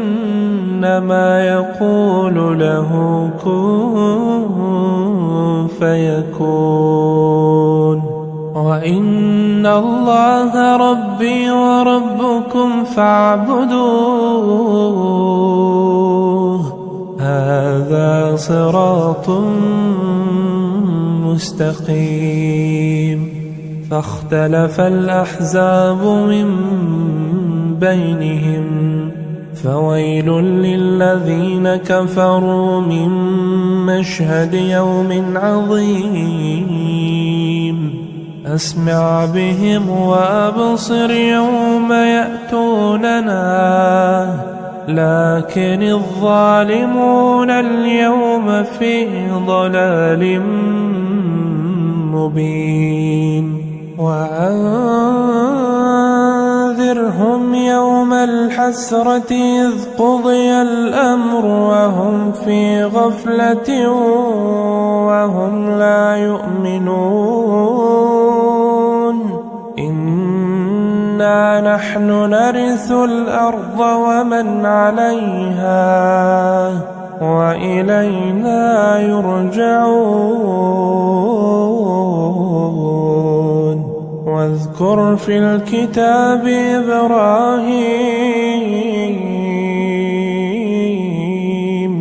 إنه كان صديقا نبيا، إذ قال لأبيه يا أبت لم تعبد ما لا يسمع ولا يبصر ولا يغني عنك شيئا. يا أبت إني قد جاءني من العلم ما لم يأتك فاتبعني أهدك صراطا سويا. يا أبت لا تعبد الشيطان إن الشيطان كان للرحمن عصيا. يا أبت إني أخاف أن يمسك عذاب من الرحمن فتكون للشيطان وليا. قال أراغب أنت عن آلهتي يا إبراهيم لئن لم تنته لأرجمنك واهجرني مليا. قال سلام عليك سأستغفر لك ربي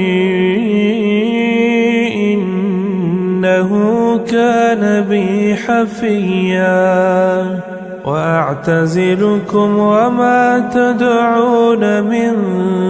دون الله وأدعو ربي عسى ألا أكون بدعاء ربي شقيا. فلما اعتزلهم وما يعبدون من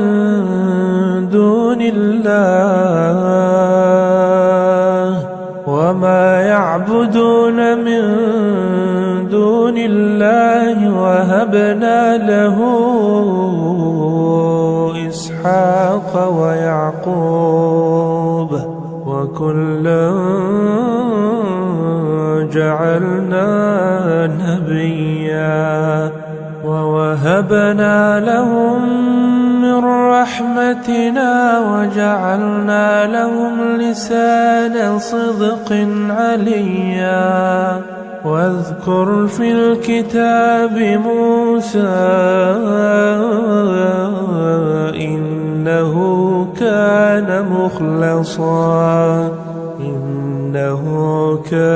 مخلصا وكان رسولا نبيا. وناديناه من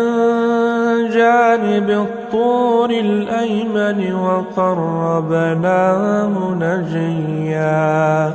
ووهبنا له من رحمتنا أخاه هارون نبيا. واذكر في الكتاب إسماعيل إنه كان صادق الوعد وكان رسولا نبيا. وكان يأمر أهله بالصلاة والزكاة وكان عند ربه مرضيا. واذكر في الكتاب إدريس إنه كان صديقا نبيا. ورفعناه مكانا عليا. أولئك الذين أنعم الله عليهم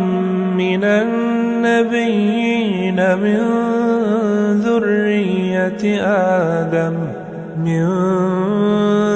ذرية آدم وممن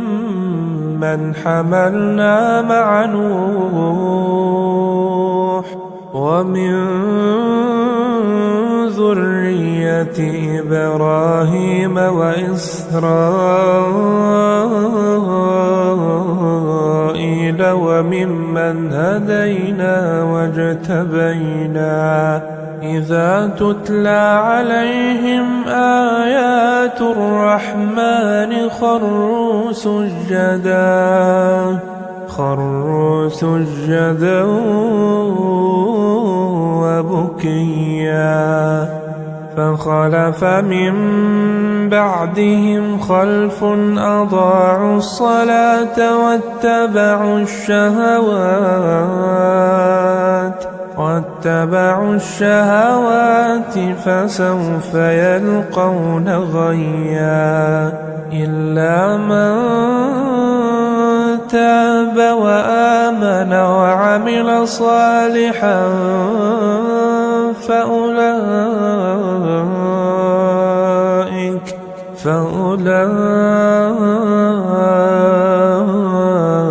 فأولئك يدخلون الجنة ولا يظلمون شيئا. جنات عدن التي وعد الرحمن عباده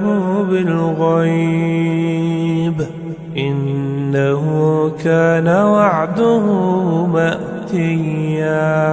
لا يسمعون فيها لغوا إلا سلاما ولهم رزقهم فيها بكرة وعشيا. تلك الجنة التي نورث من عبادنا من كان تقيا. وما نتنزل إلا بأمر ربك له ما بين أيدينا وما خلفنا وما بين ذلك وما كان ربك نسيا. رب السماوات والأرض وما بينهما فاعبده واصطبر لعبادته هل تعلم له سميا. ويقول الإنسان أإذا ما مت لسوف أخرج حيا. أولا يذكر الإنسان أنا خلقناه من قبل ولم يك شيئا. فوربك لنحشرنهم والشياطين ثم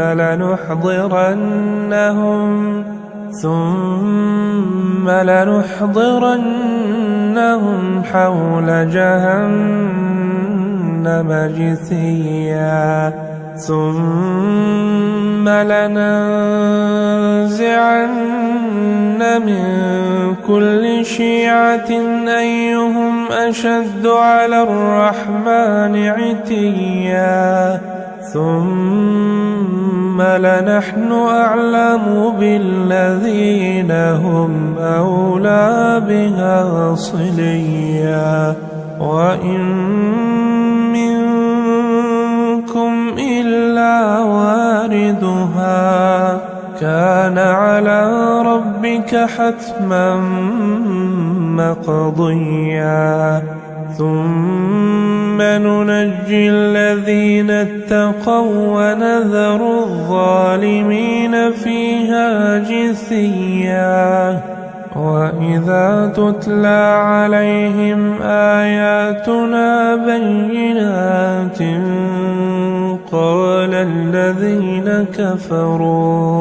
قال الذين كفروا للذين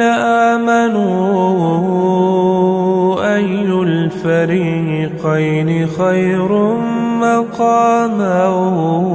وأحسن نديا وكم أهلكنا قبلهم من قرن هم أحسن أثاثا ورئيا قل من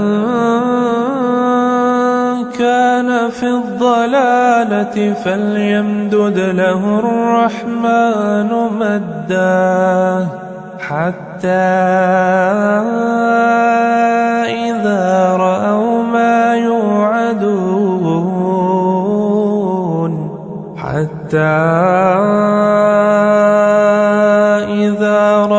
ما يوعدون إما العذاب وإما الساعة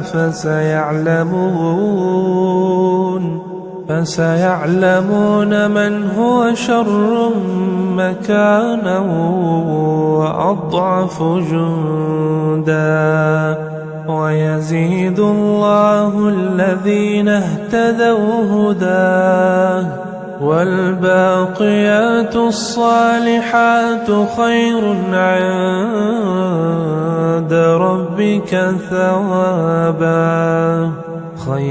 عند ربك ثوابا وخير مردا أفرأيت الذي كفر بآياتنا وقال لأوتين مالا وولدا أطلع الغيب أم اتخذ عند الرحمن عهدا كلا سنكتب ما يقول ونمد له من العذاب مدا ونرثه ما يقول ويأتينا فردا واتخذوا من دون الله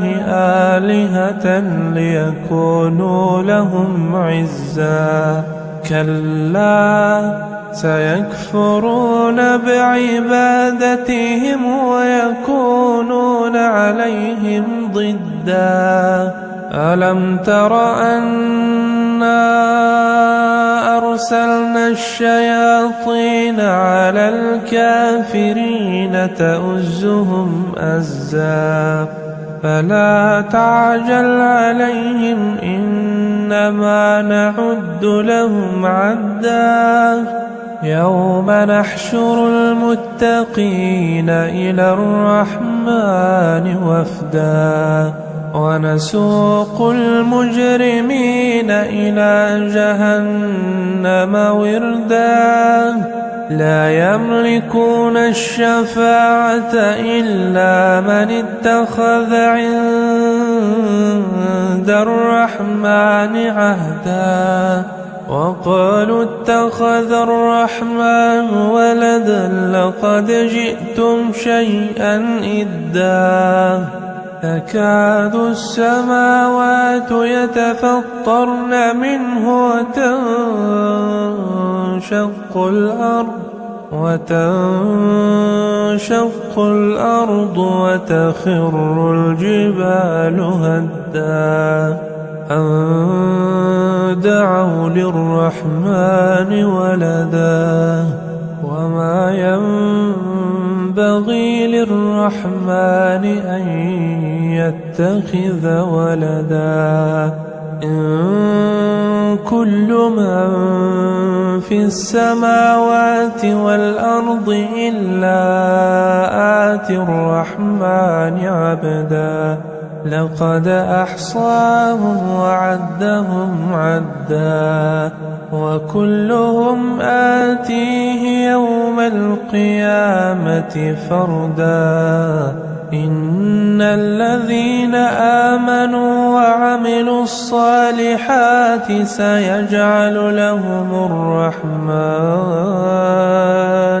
سيجعل لهم الرحمن ودا فإنما يسرناه بلسانك لتبشر به المتقين وتنذر به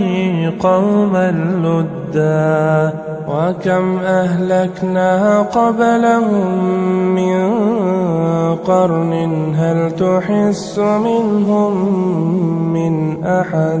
هل تحس منهم من أحد أو تسمع لهم ركزا أعوذ بالله من الشيطان الرجيم بسم الله الرحمن الرحيم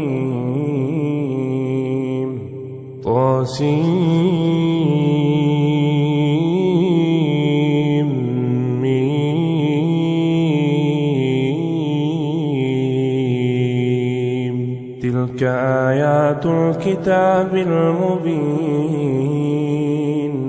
لعلك باخع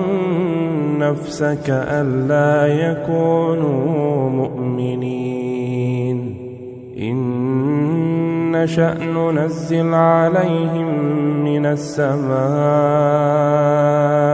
آية فظلت أعناقهم لها خاضعين وما يأتيهم من ذكر من الرحمن محدث إلا كانوا عنه معرضين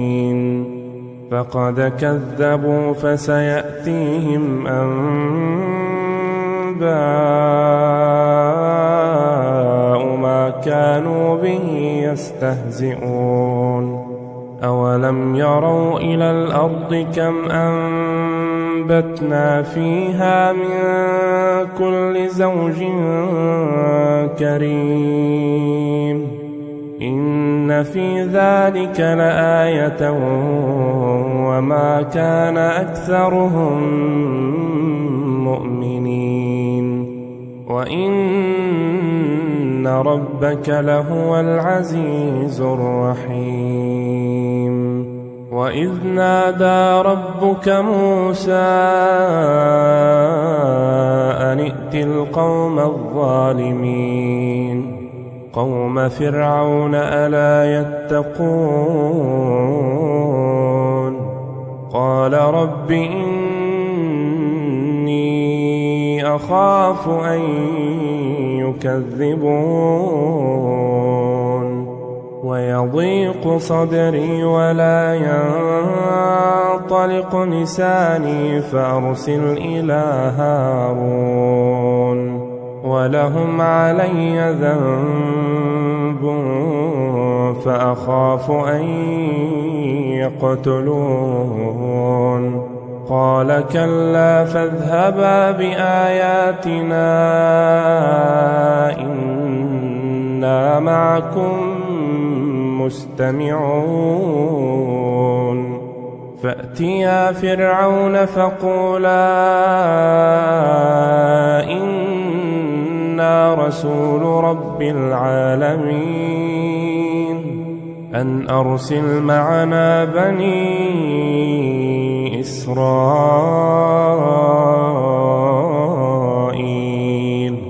قال ألم نربك فينا وليدا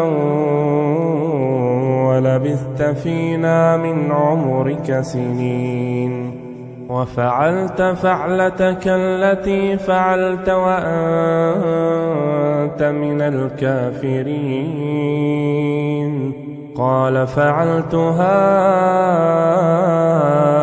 إذا وأنا من الضالين. ففررت منكم لما خفتكم فوهب لي ربي حكما وجعلني من المرسلين. وتلك نعمة تمنها علي أن عبدت بني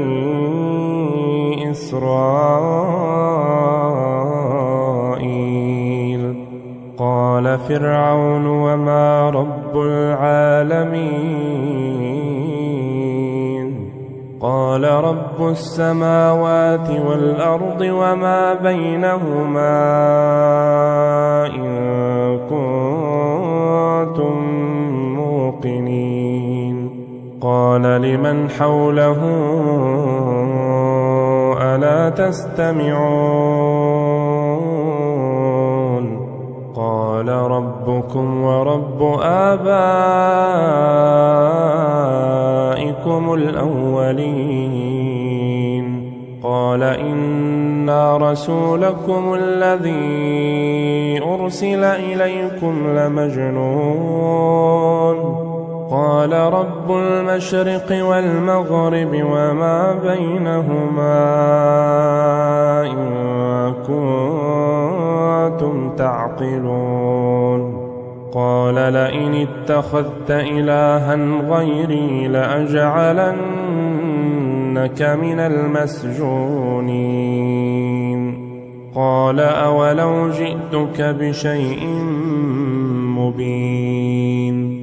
قال فأت به إن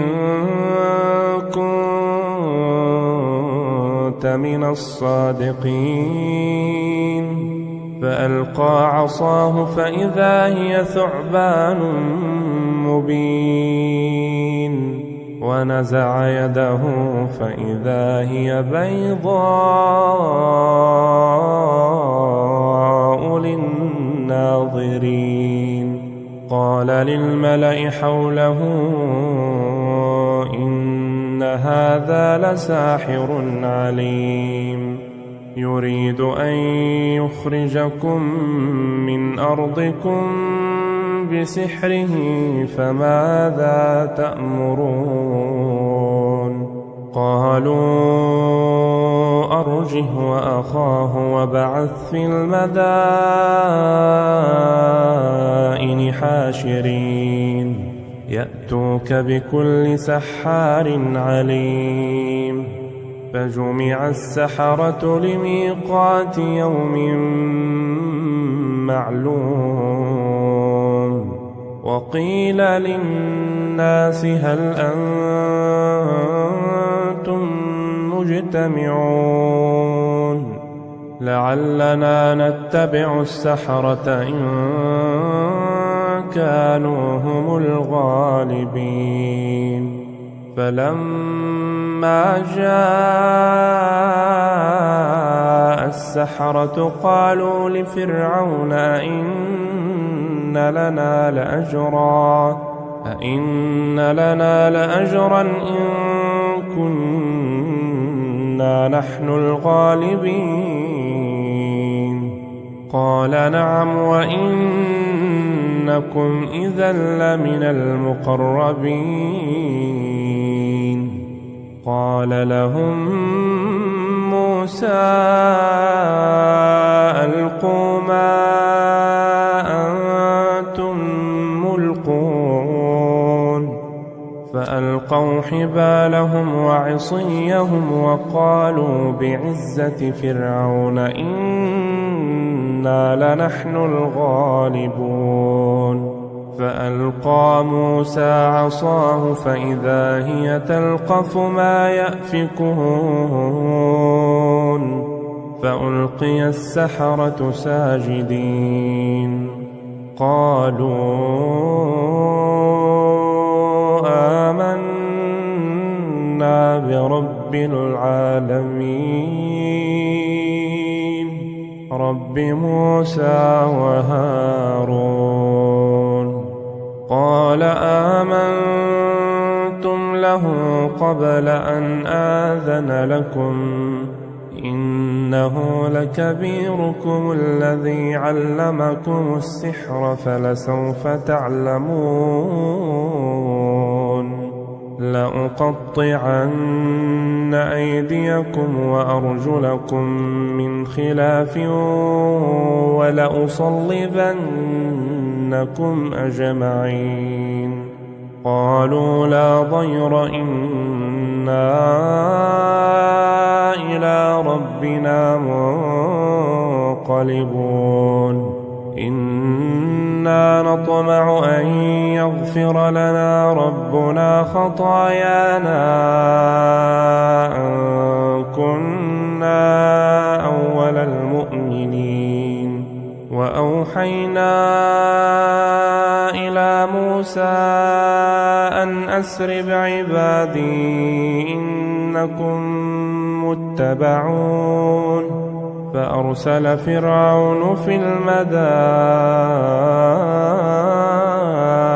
حاشرين إن هؤلاء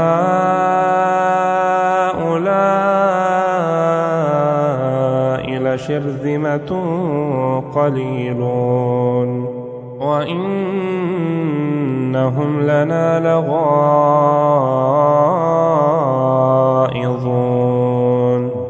وإنا لجميع حاذرون فأخرجناهم من جنات وعيون وكنوز ومقام كريم كذلك وأورثناها بني إسرائيل فأتبعوهم مشرقين فلما تراءى الجمعان قال أصحاب موسى إنا لمدركون قال كلا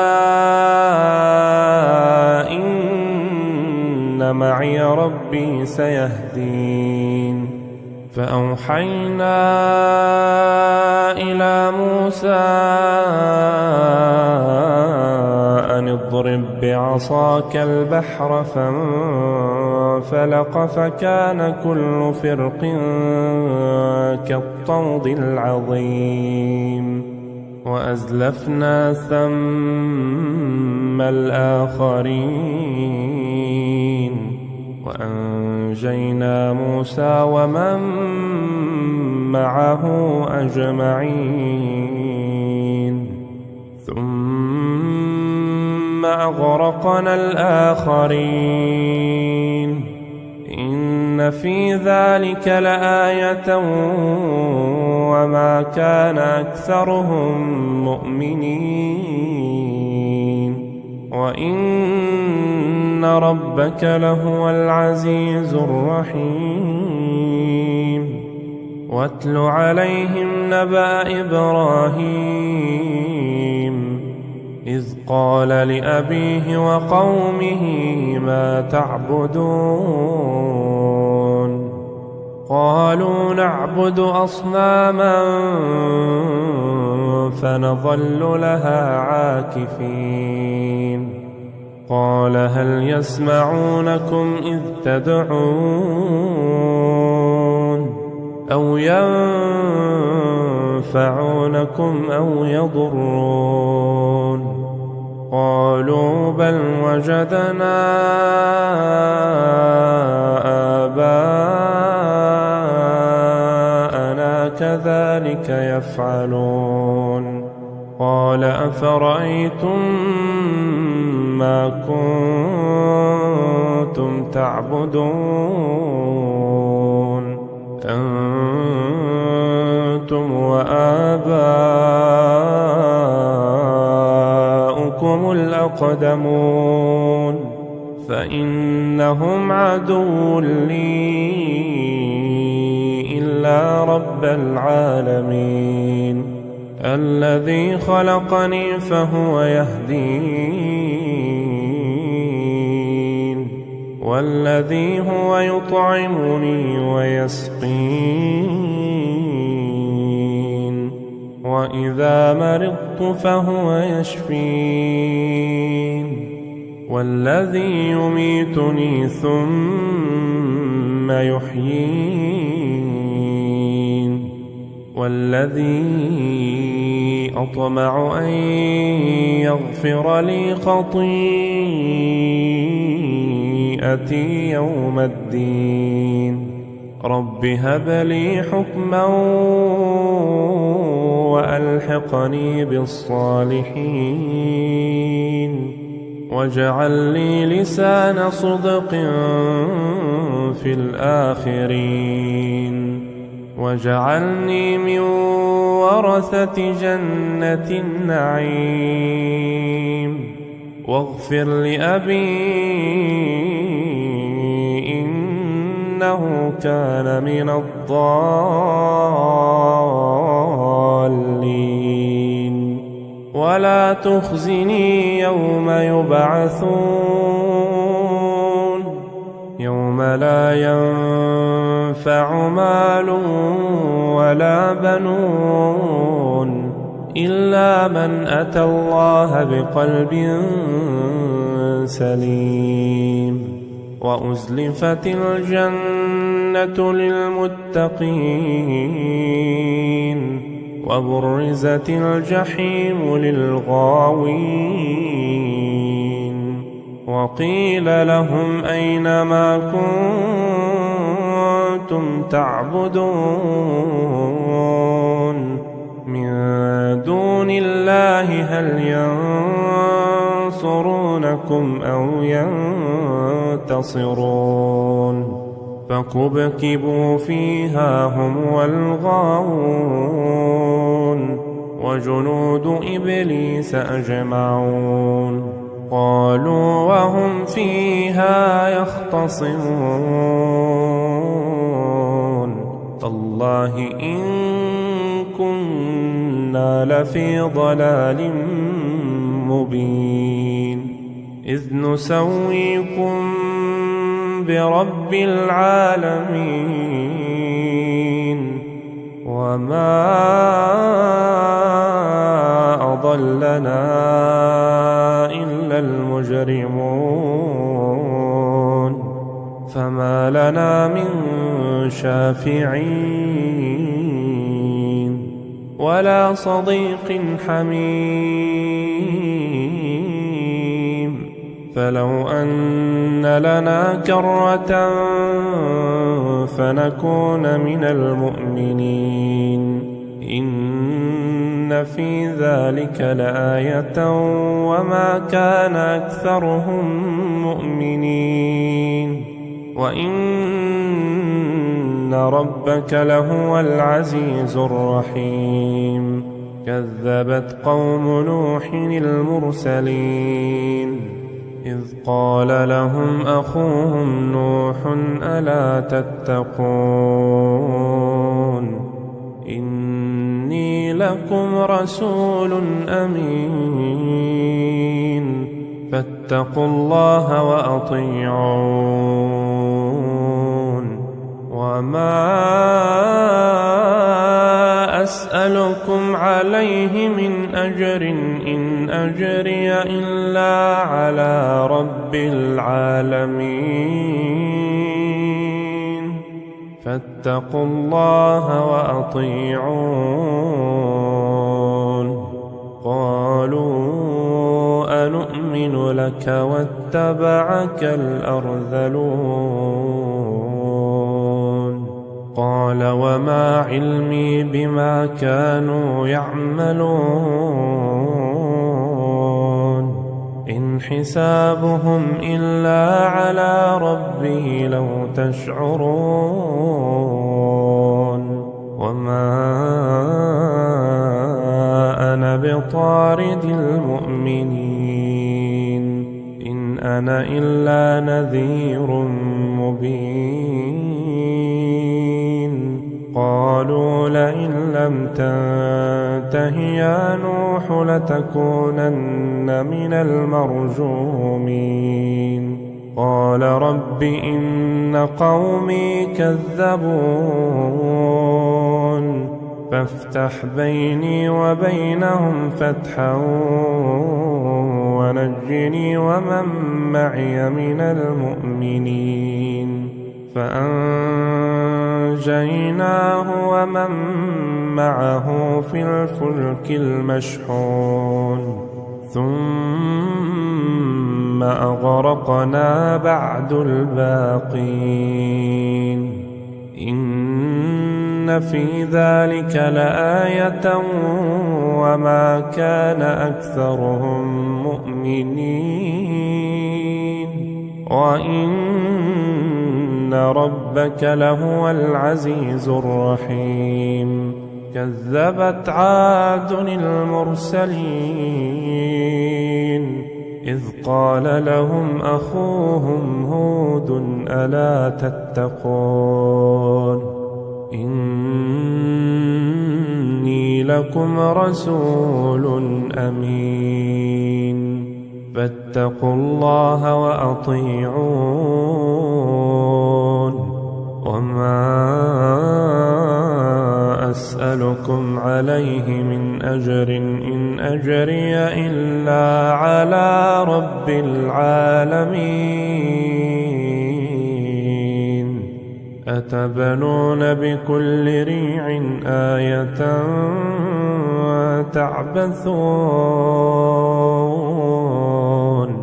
وتتخذون مصانع لعلكم تخلدون وإذا بطشتم جبارين فاتقوا الله وأطيعون واتقوا الذي أمدكم بما تعلمون أمدكم بأنعام وبنين وجنات وعيون إني أخاف عليكم عذاب يوم عظيم قالوا سواء علينا أوعظت أم لم تكن من الواعظين إن هذا إلا خلق الأولين وما نحن بمعذبين فكذبوه فأهلكناهم إن في ذلك لآية وما كان أكثرهم مؤمنين وإن ربك لهو العزيز الرحيم كذبت ثمود المرسلين إذ قال لهم أخوهم صالح ألا تتقون إني لكم رسول أمين فاتقوا الله وأطيعون وما أسألكم عليه من أجر إن أجري إلا على رب العالمين أتتركون فيما هاهنا آمنين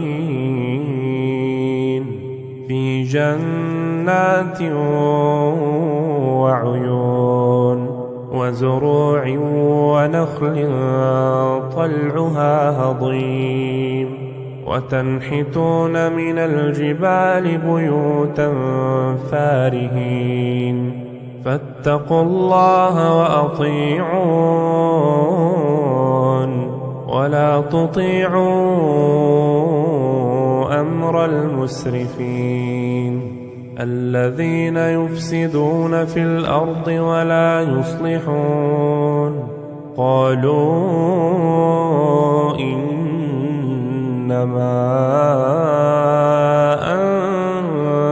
أنت من المسحرين ما أنت إلا بشر مثلنا فأت بآية إن كنت من الصادقين قال هذه ناقة لها شرب ولكم شرب يوم معلوم ولا تمسوها بسوء فيأخذكم عذاب يوم عظيم فعقروها فأصبحوا نادمين فأخذهم العذاب إن في ذلك لآية وما كان أكثرهم مؤمنين وإن ربك لهو العزيز الرحيم كذبت قوم لوط المرسلين إذ قال لهم أخوهم لوط ألا تتقون إني لكم رسول أمين فاتقوا الله وأطيعون وما أسألكم عليه من أجر إن أجري إلا على رب العالمين أتأتون الذكران من العالمين وتذرون ما خلق لكم ربكم من أزواجكم بل أنتم قوم عادون قالوا لئن لم تنته يا لوط لتكونن من المخرجين قال إني لعملكم من القالين رب نجني وأهلي مما يعملون فنجيناه وأهله أجمعين إلا عجوزا في الغابرين ثم دمرنا الآخرين وأمطرنا عليهم مطرا فساء مطر المنذرين إن في ذلك لآية وما كان أكثرهم مؤمنين وإن ربك لهو العزيز الرحيم كذب أصحاب الأيكة المرسلين إذ قال لهم شعيب ألا تتقون إني لكم رسول أمين فاتقوا الله وأطيعون وما أسألكم عليه من أجر إن أجري إلا على رب العالمين أوفوا الكيل ولا تكونوا من المخسرين وزنوا بالقسطاس المستقيم ولا تبخسوا الناس أشياءهم ولا تعثوا في الأرض مفسدين واتقوا الذي خلقكم والجبلة الأولين قالوا إنما أنت من المسحرين وما أنت إلا بشر مثلنا وإن نظنك لمن الكاذبين فأسقط علينا كسفا من السماء إن كنت من الصادقين قال ربي أعلم بما تعملون فكذبوه فأخذهم عذاب يوم الظلة إنه كان عذاب يوم عظيم إن في ذلك لآية وما كان أكثرهم مؤمنين وإن ربك لهو العزيز الرحيم وإنه لتنزيل رب العالمين نزل به الروح الأمين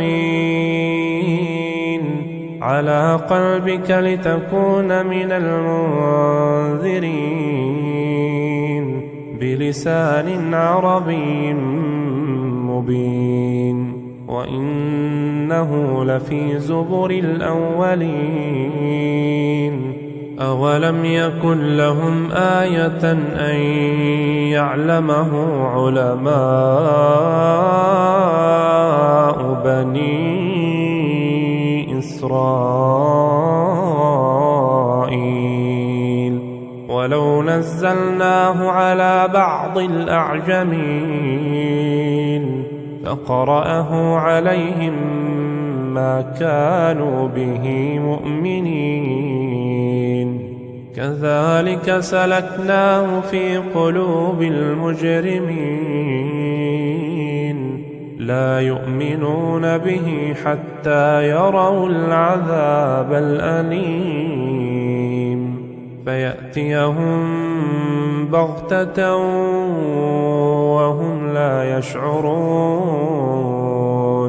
فيقول هل نحن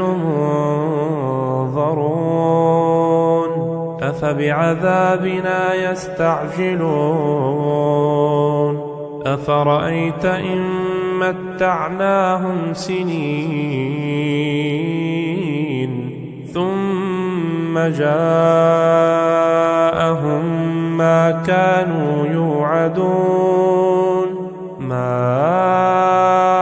أغنى عنهم ما كانوا يمتعون وما أهلكنا من قرية إلا لها منذرون ذكرى وما كنا ظالمين وما تنزلت به الشياطين وما ينبغي لهم وما يستطيعون إنهم عن السمع لمعزولون فلا تدع مع الله إلها آخر فتكون من المعذبين وأنذر عشيرتك الأقربين واخفض جناحك لمن اتبعك من المؤمنين فإن عصوك فقل إني بريء مما تعملون وتوكل على العزيز الرحيم الذي يراك حين تقوم وتقلبك في الساجدين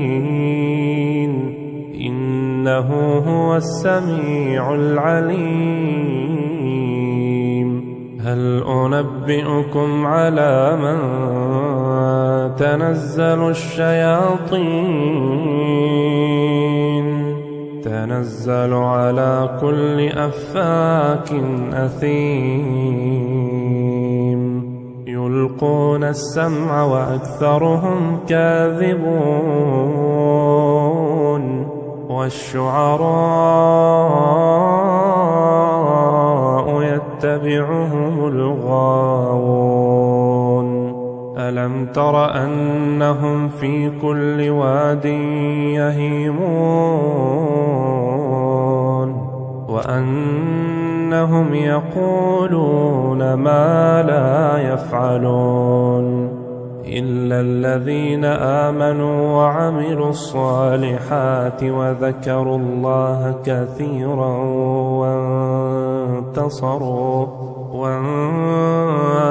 وانتصروا من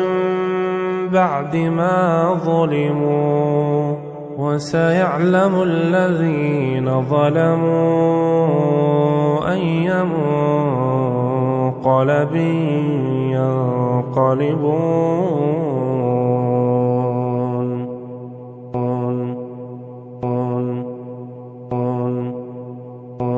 الحمد لله الذي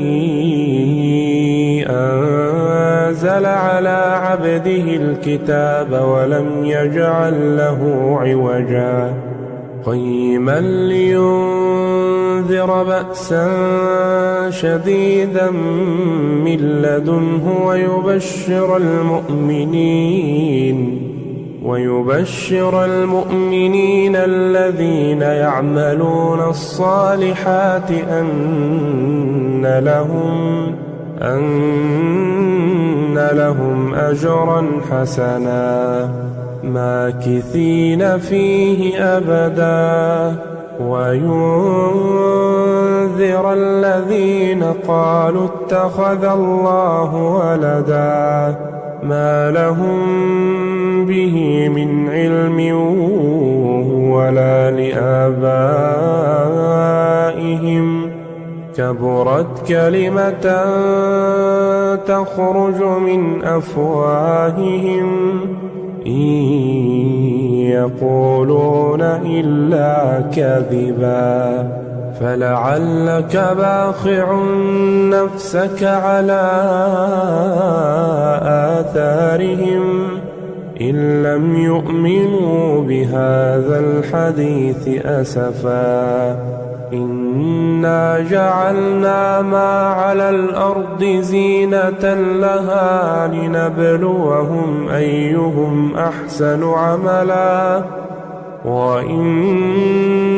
لجاعلون ما عليها صعيدا جرزا أم حسبت أن أصحاب الكهف والرقيم كانوا من آياتنا عجبا إذ أوى الفتية إلى الكهف فقالوا ربنا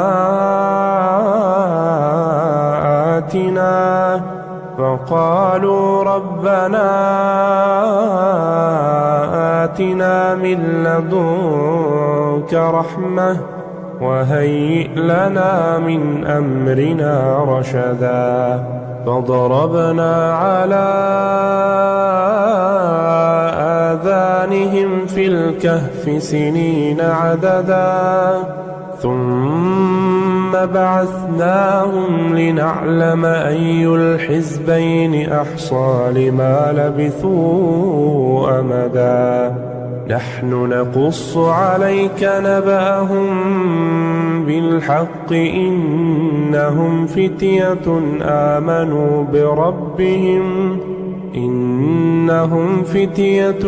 آمنوا بربهم وزدناهم هدى وربطنا على قلوبهم إذ قاموا فقالوا ربنا رب السماوات والأرض فقالوا ربنا رب السماوات والأرض لن ندعو من دونه إلها لقد قلنا إذا شططا هؤلاء قومنا اتخذوا من دونه آلهة لولا يأتون عليهم بسلطان بين فمن أظلم ممن افترى على الله كذبا وإذ اعتزلتموهم وما يعبدون إلا الله فأووا إلى الكهف ينشر لكم ربكم من رحمته ويهيئ لكم من أمركم مرفقا وترى الشمس إذا طلعت تزاور عن كهفهم ذات اليمين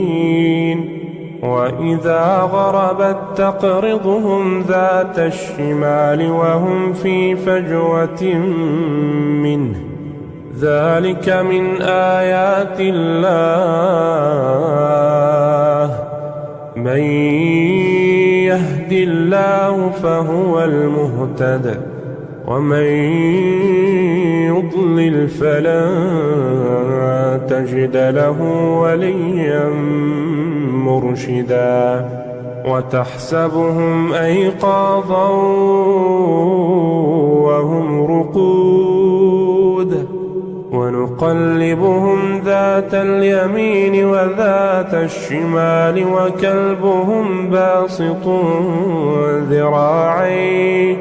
وكلبهم باسط ذراعيه بالوصيد لو اطلعت عليهم لوليت منهم فرارا ولملئت منهم رعبا وكذلك بعثناهم ليتساءلوا بينهم قال قائل منهم كم لبثتم قالوا لبثنا يوما أو بعض يوم قالوا ربكم أعلم بما لبثتم فبعثوا أحدكم بورقكم هذه إلى المدينة فلينظر أيها أزكى طعاما فليأتكم برزق منه وليتلطف ولا يشعرن بكم أحدا إنهم إن يظهروا عليكم يرجموكم أو يعيدوكم في ملتهم ولن تفلحوا إذا أبدا وكذلك أعثرنا عليهم ليعلموا أن وعد الله حق وأن الساعة لا ريب فيها إذ يتنازعون بينهم أمرهم فقالوا ابنوا عليهم بنيانا ربهم أعلم بهم قال الذين غلبوا على أمرهم لنتخذن عليهم مسجدا سيقولون ثلاثة رابعهم كلبهم ويقولون خمسة سادسهم كلبهم رجما بالغيب ويقولون سبعة وثامنهم كلبهم قل ربي أعلم بعدتهم ما يعلمهم إلا قليل فلا تمار فيهم إلا مراء ظاهرا ولا تستفت فيهم منهم أحدا ولا تقولن لشيء إني فاعل ذلك غدا ولا تقولن لشيء إني فاعل ذلك غدا إلا أن يشاء الله واذكر ربك إذا نسيت وقل عسى أن يهديني ربي لأقرب من هذا رشدا ولبثوا في كهفهم 300 سنين وازدادوا 9 قل الله أعلم بما لبثوا له غيب السماوات والأرض أبصر به وأسمع ما لهم من دونه من ولي ولا يشرك في حكمه أحدا واتل ما أوحي إليك من كتاب ربك لا مبدل لكلماته ولا تجد من دونه ملتحدا واصبر نفسك مع الذين يدعون ربهم بالغداة والعشي يريدون وجهه ولا تعد عيناك عنهم تريد زينة الحياة الدنيا ولا تطع من أغفلنا قلبه عن ذكرنا واتبع هواه وكان أمره فرطا وقل الحق من ربكم فمن شاء فليؤمن ومن شاء فليكفر إنا أعتدنا للظالمين نارا أحاط بهم سرادقها وإن يستغيثوا يغاثوا بماء كالمهل يشوي الوجوه بئس الشراب وساءت مرتفقا إن الذين آمنوا وعملوا الصالحات إنا لا نضيع أجر من أحسن عملا أولئك لهم جنات عدن تجري من تحتهم الأنهار يحلون فيها من أساور من ذهب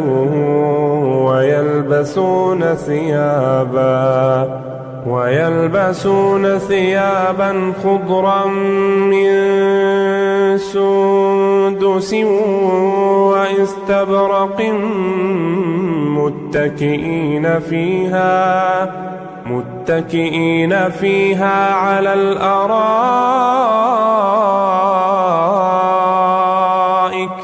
نعم الثواب وحسنت مرتفقا واضرب لهم مثلا الرجلين جعلنا لأحدهما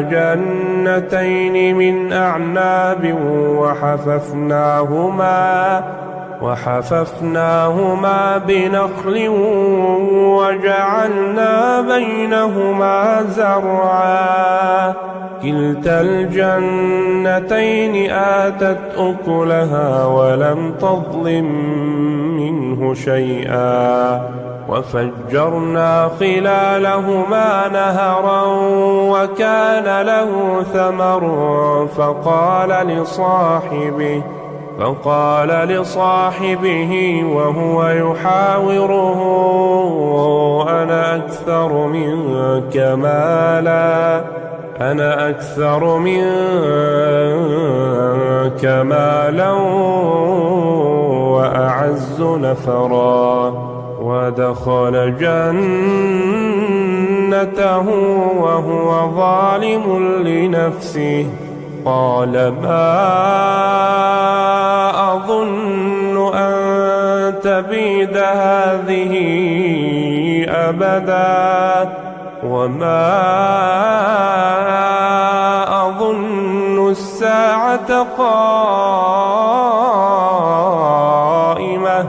ولئن رددت إلى ربي لأجدن خيرا منها منقلبا قال له صاحبه وهو يحاوره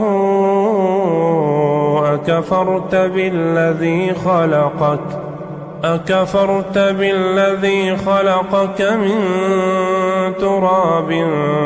ثم من نطفة ثم سواك رجلا لكن هو الله ربي ولا أشرك بربي أحدا ولولا إذ دخلت جنتك قلت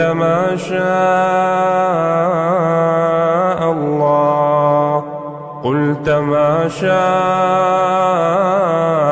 الله لا قوة إلا بالله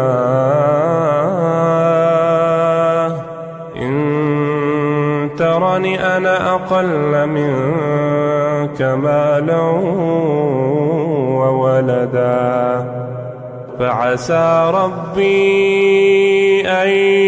يؤتيني خيرا من جنتك ويرسل عليها حسبانا من السماء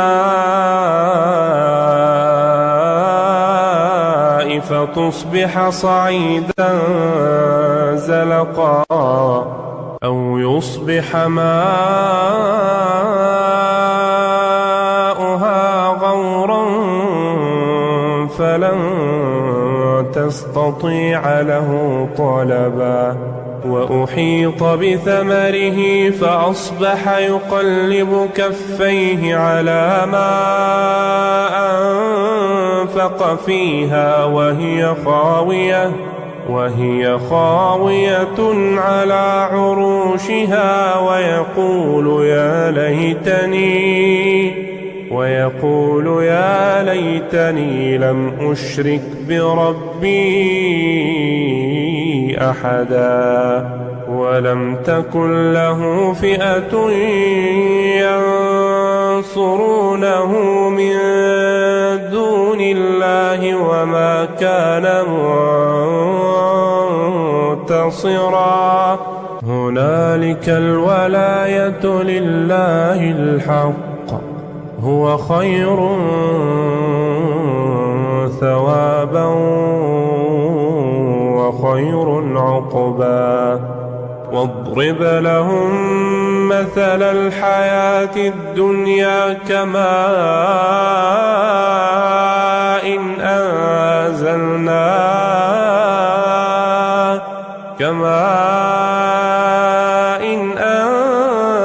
أنزلناه من السماء فاختلط به نبات الأرض فأصبح هشيما تذروه الرياح وكان الله على كل شيء مقتدرا. المال والبنون زينة الحياة الدنيا، والباقيات الصالحات خير عند ربك ثوابا، خير عند ربك ثوابا وخير أملا. ويوم نسير الجبال وترى الأرض بارزة وحشرناهم فلم نغادر منهم أحدا، وعرضوا على ربك صفا لقد جئتمونا كما خلقناكم أول مرة بل زعمتم أن لن نجعل لكم موعدا.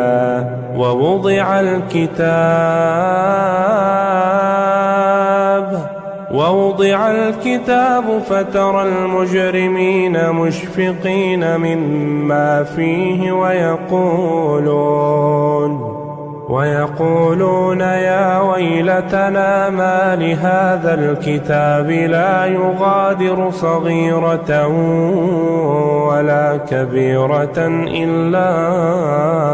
أحصاها ووجدوا ما عملوا حاضرا ولا يظلم ربك أحدا. وإذ قلنا للملائكة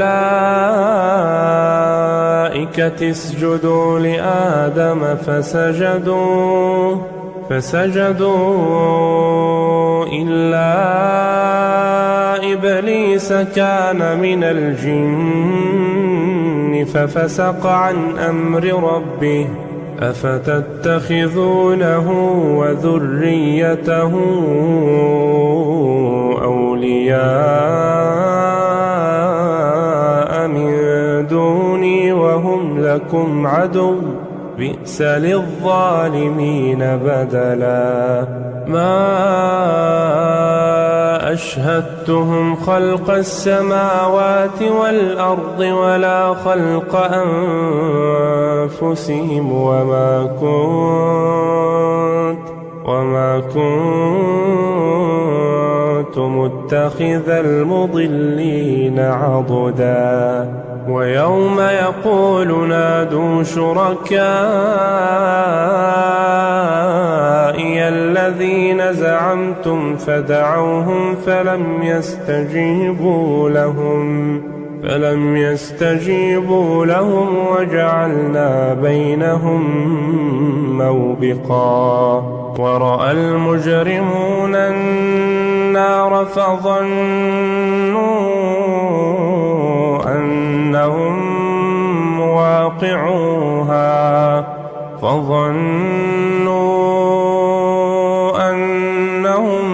مواقعوها ولم يجدوا عنها مصرفا. ولقد صرفنا في هذا القرآن للناس من كل مثل وكان الإنسان أكثر شيء جدلا. وما منع الناس أن يؤمنوا إذ جاءهم الهدى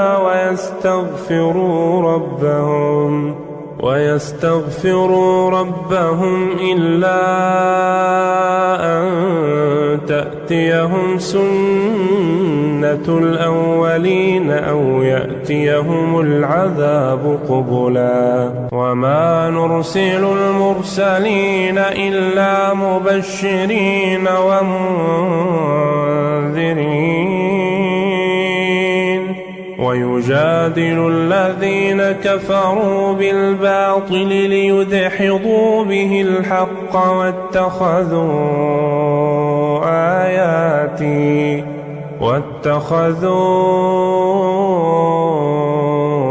آياتي وما أنذروا هزوا. ومن أظلم ممن من ذكر بآيات ربه فأعرض عنها ونسي ما قدمت يداه إنا جعلنا على قلوبهم أكنة أن يفقهوه وفي آذانهم وقرا وإن تدعهم إلى الهدى فلن يهتدوا إذن أبدا وربك الغفور ذو الرحمة لو يؤاخذهم بما كسبوا لعجل لهم العذاب بل لهم موعد لن يجدوا من دونه موئلا وتلك القرى أهلكناهم لما ظلموا وجعلنا لمهلكهم موعدا وإذ قال موسى لفتاه لا أبرح حتى أبلغ مجمع البحرين أو أمضي حقبا فلما بلغا مجمع بينهما نسيا حوتهما فاتخذ سبيله في البحر سربا فلما جاوز قال لفتاه آتنا غداءنا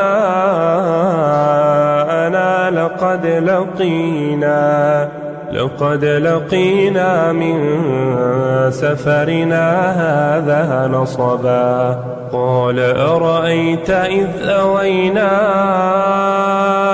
إلى الصخرة فإني نسيت الحوت وما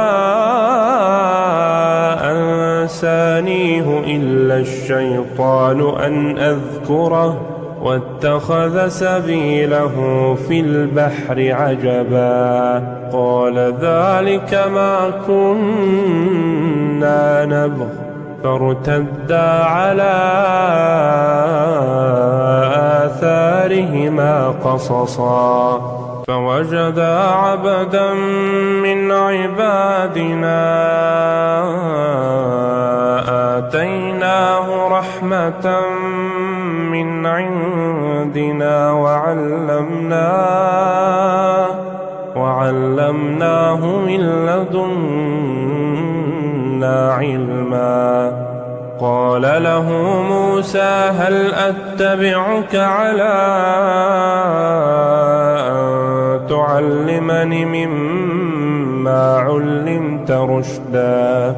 قال إنك لن تستطيع معي صبرا وكيف تصبر على ما لم تحط به خبرا قال ستجدني إن شاء الله صابرا ولا أعصي لك أمرا قال فإن اتبعتني فلا تسألني عن شيء حتى أحدث لك منه ذكرا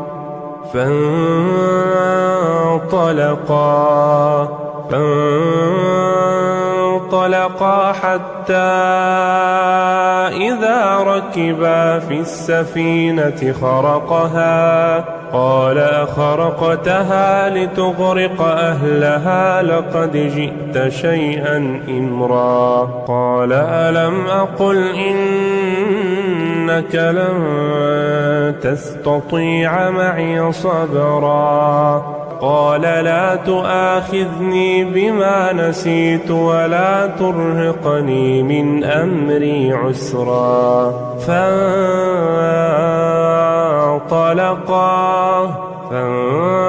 فانطلقا حتى إذا لقيا غلاما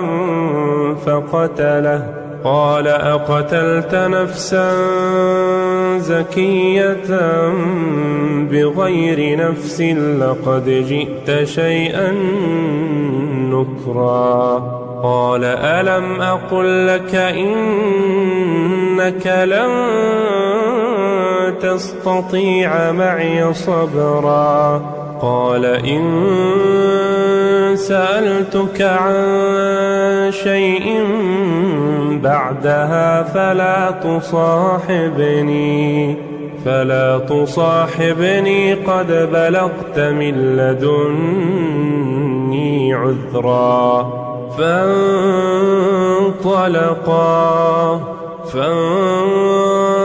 فانطلقا حتى إذا أتيا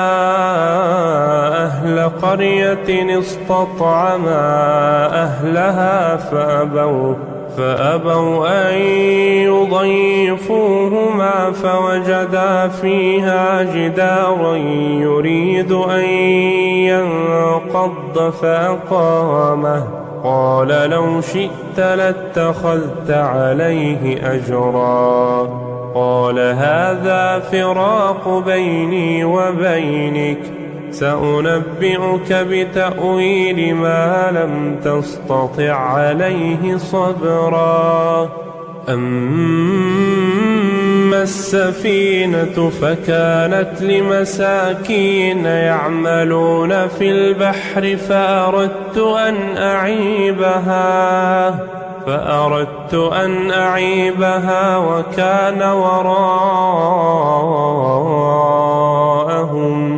وكان وراءهم ملك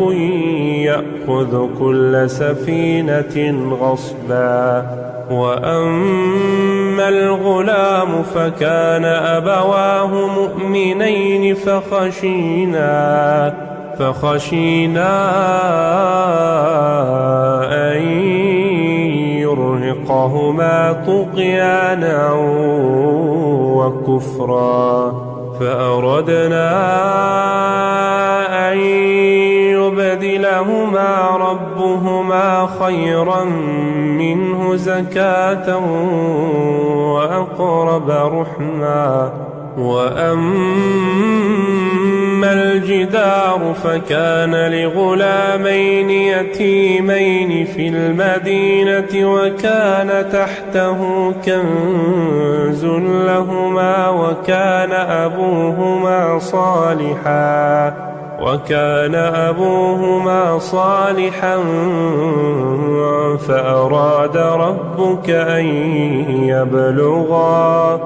فأراد ربك أن يبلغا أشدهما ويستخرجا كنزهما رحمة من ربك وما فعلته عن أمري ذلك تأويل ما لم تسطع عليه صبرا ويسألونك عن ذي القرنين قل سأتلو عليكم منه ذكرا إنا مكنا له في الأرض وآتيناه من كل شيء سببا فأتبع سببا حتى إذا بلغ مغرب الشمس وجدها تغرب في عين حمئة ووجد عندها قوما قلنا يا ذا القرنين إما أن تعذب وإما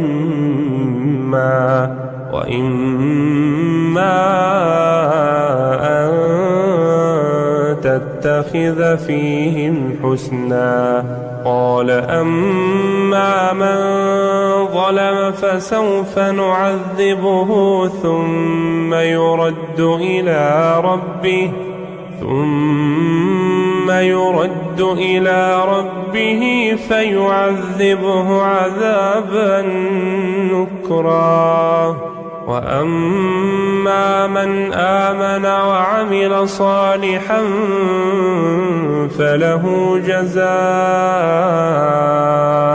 الحسنى وسنقول له من أمرنا يسرا. ثم أتبع سببا حتى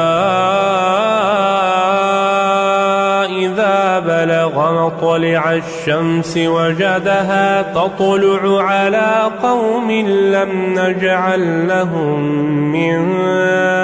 دونها سترا.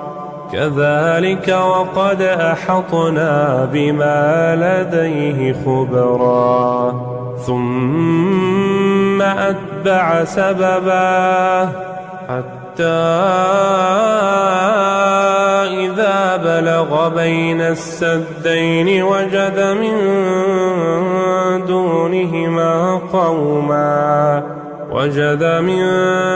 دونهما قوما لا يكادون يفقهون قولا. قالوا يا ذا القرنين إن يأجوج ومأجوج مفسدون في الأرض فهل نجعل لك خرجا على أن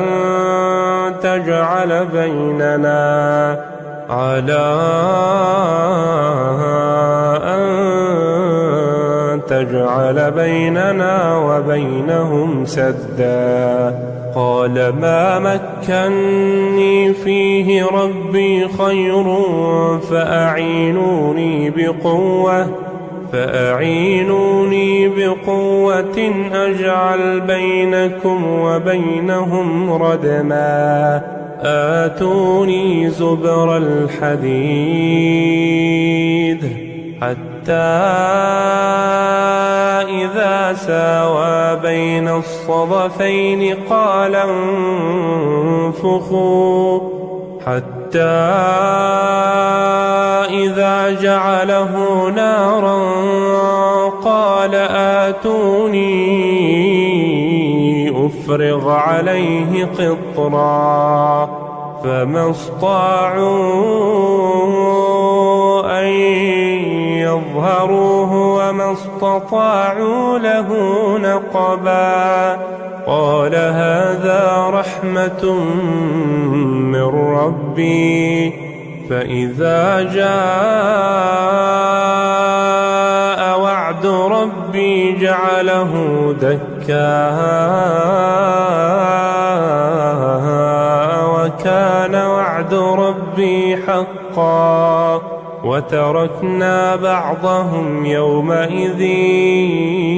يموج في بعض ونفخ في الصور فجمعناهم جمعا. وعرضنا جهنم يومئذ للكافرين عرضا. الذين كانت أعينهم في غطاء عن ذكري وكانوا لا يستطيعون سمعا. أفحسب الذين كفروا أن يتخذوا عبادي من دوني أولياء إنا أعتدنا جهنم للكافرين نزلا. قل هل ننبئكم بالأخسرين أعمالا الذين ضل سعيهم في الحياة الدنيا وهم يحسبون أنهم يحسنون صنعا. أولئك أولئك الذين كفروا بآيات ربهم ولقائه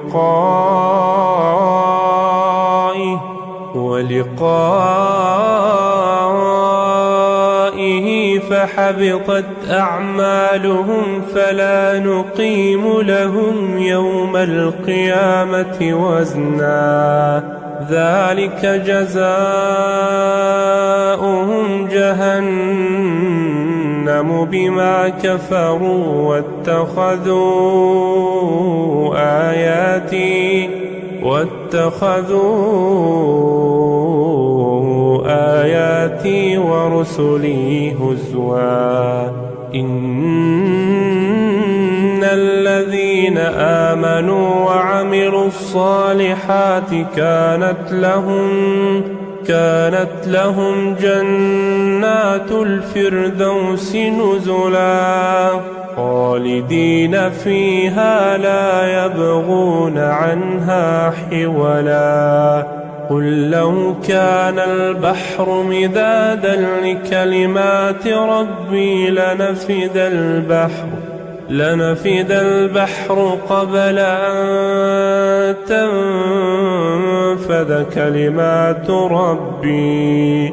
قبل أن تنفد كلمات ربي ولو جئنا بمثله مددا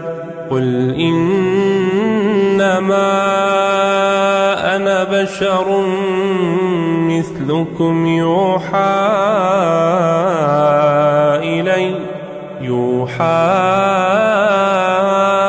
إلي أنما إلهكم إله واحد فمن كان يرجو لقاء ربه فليعمل عملا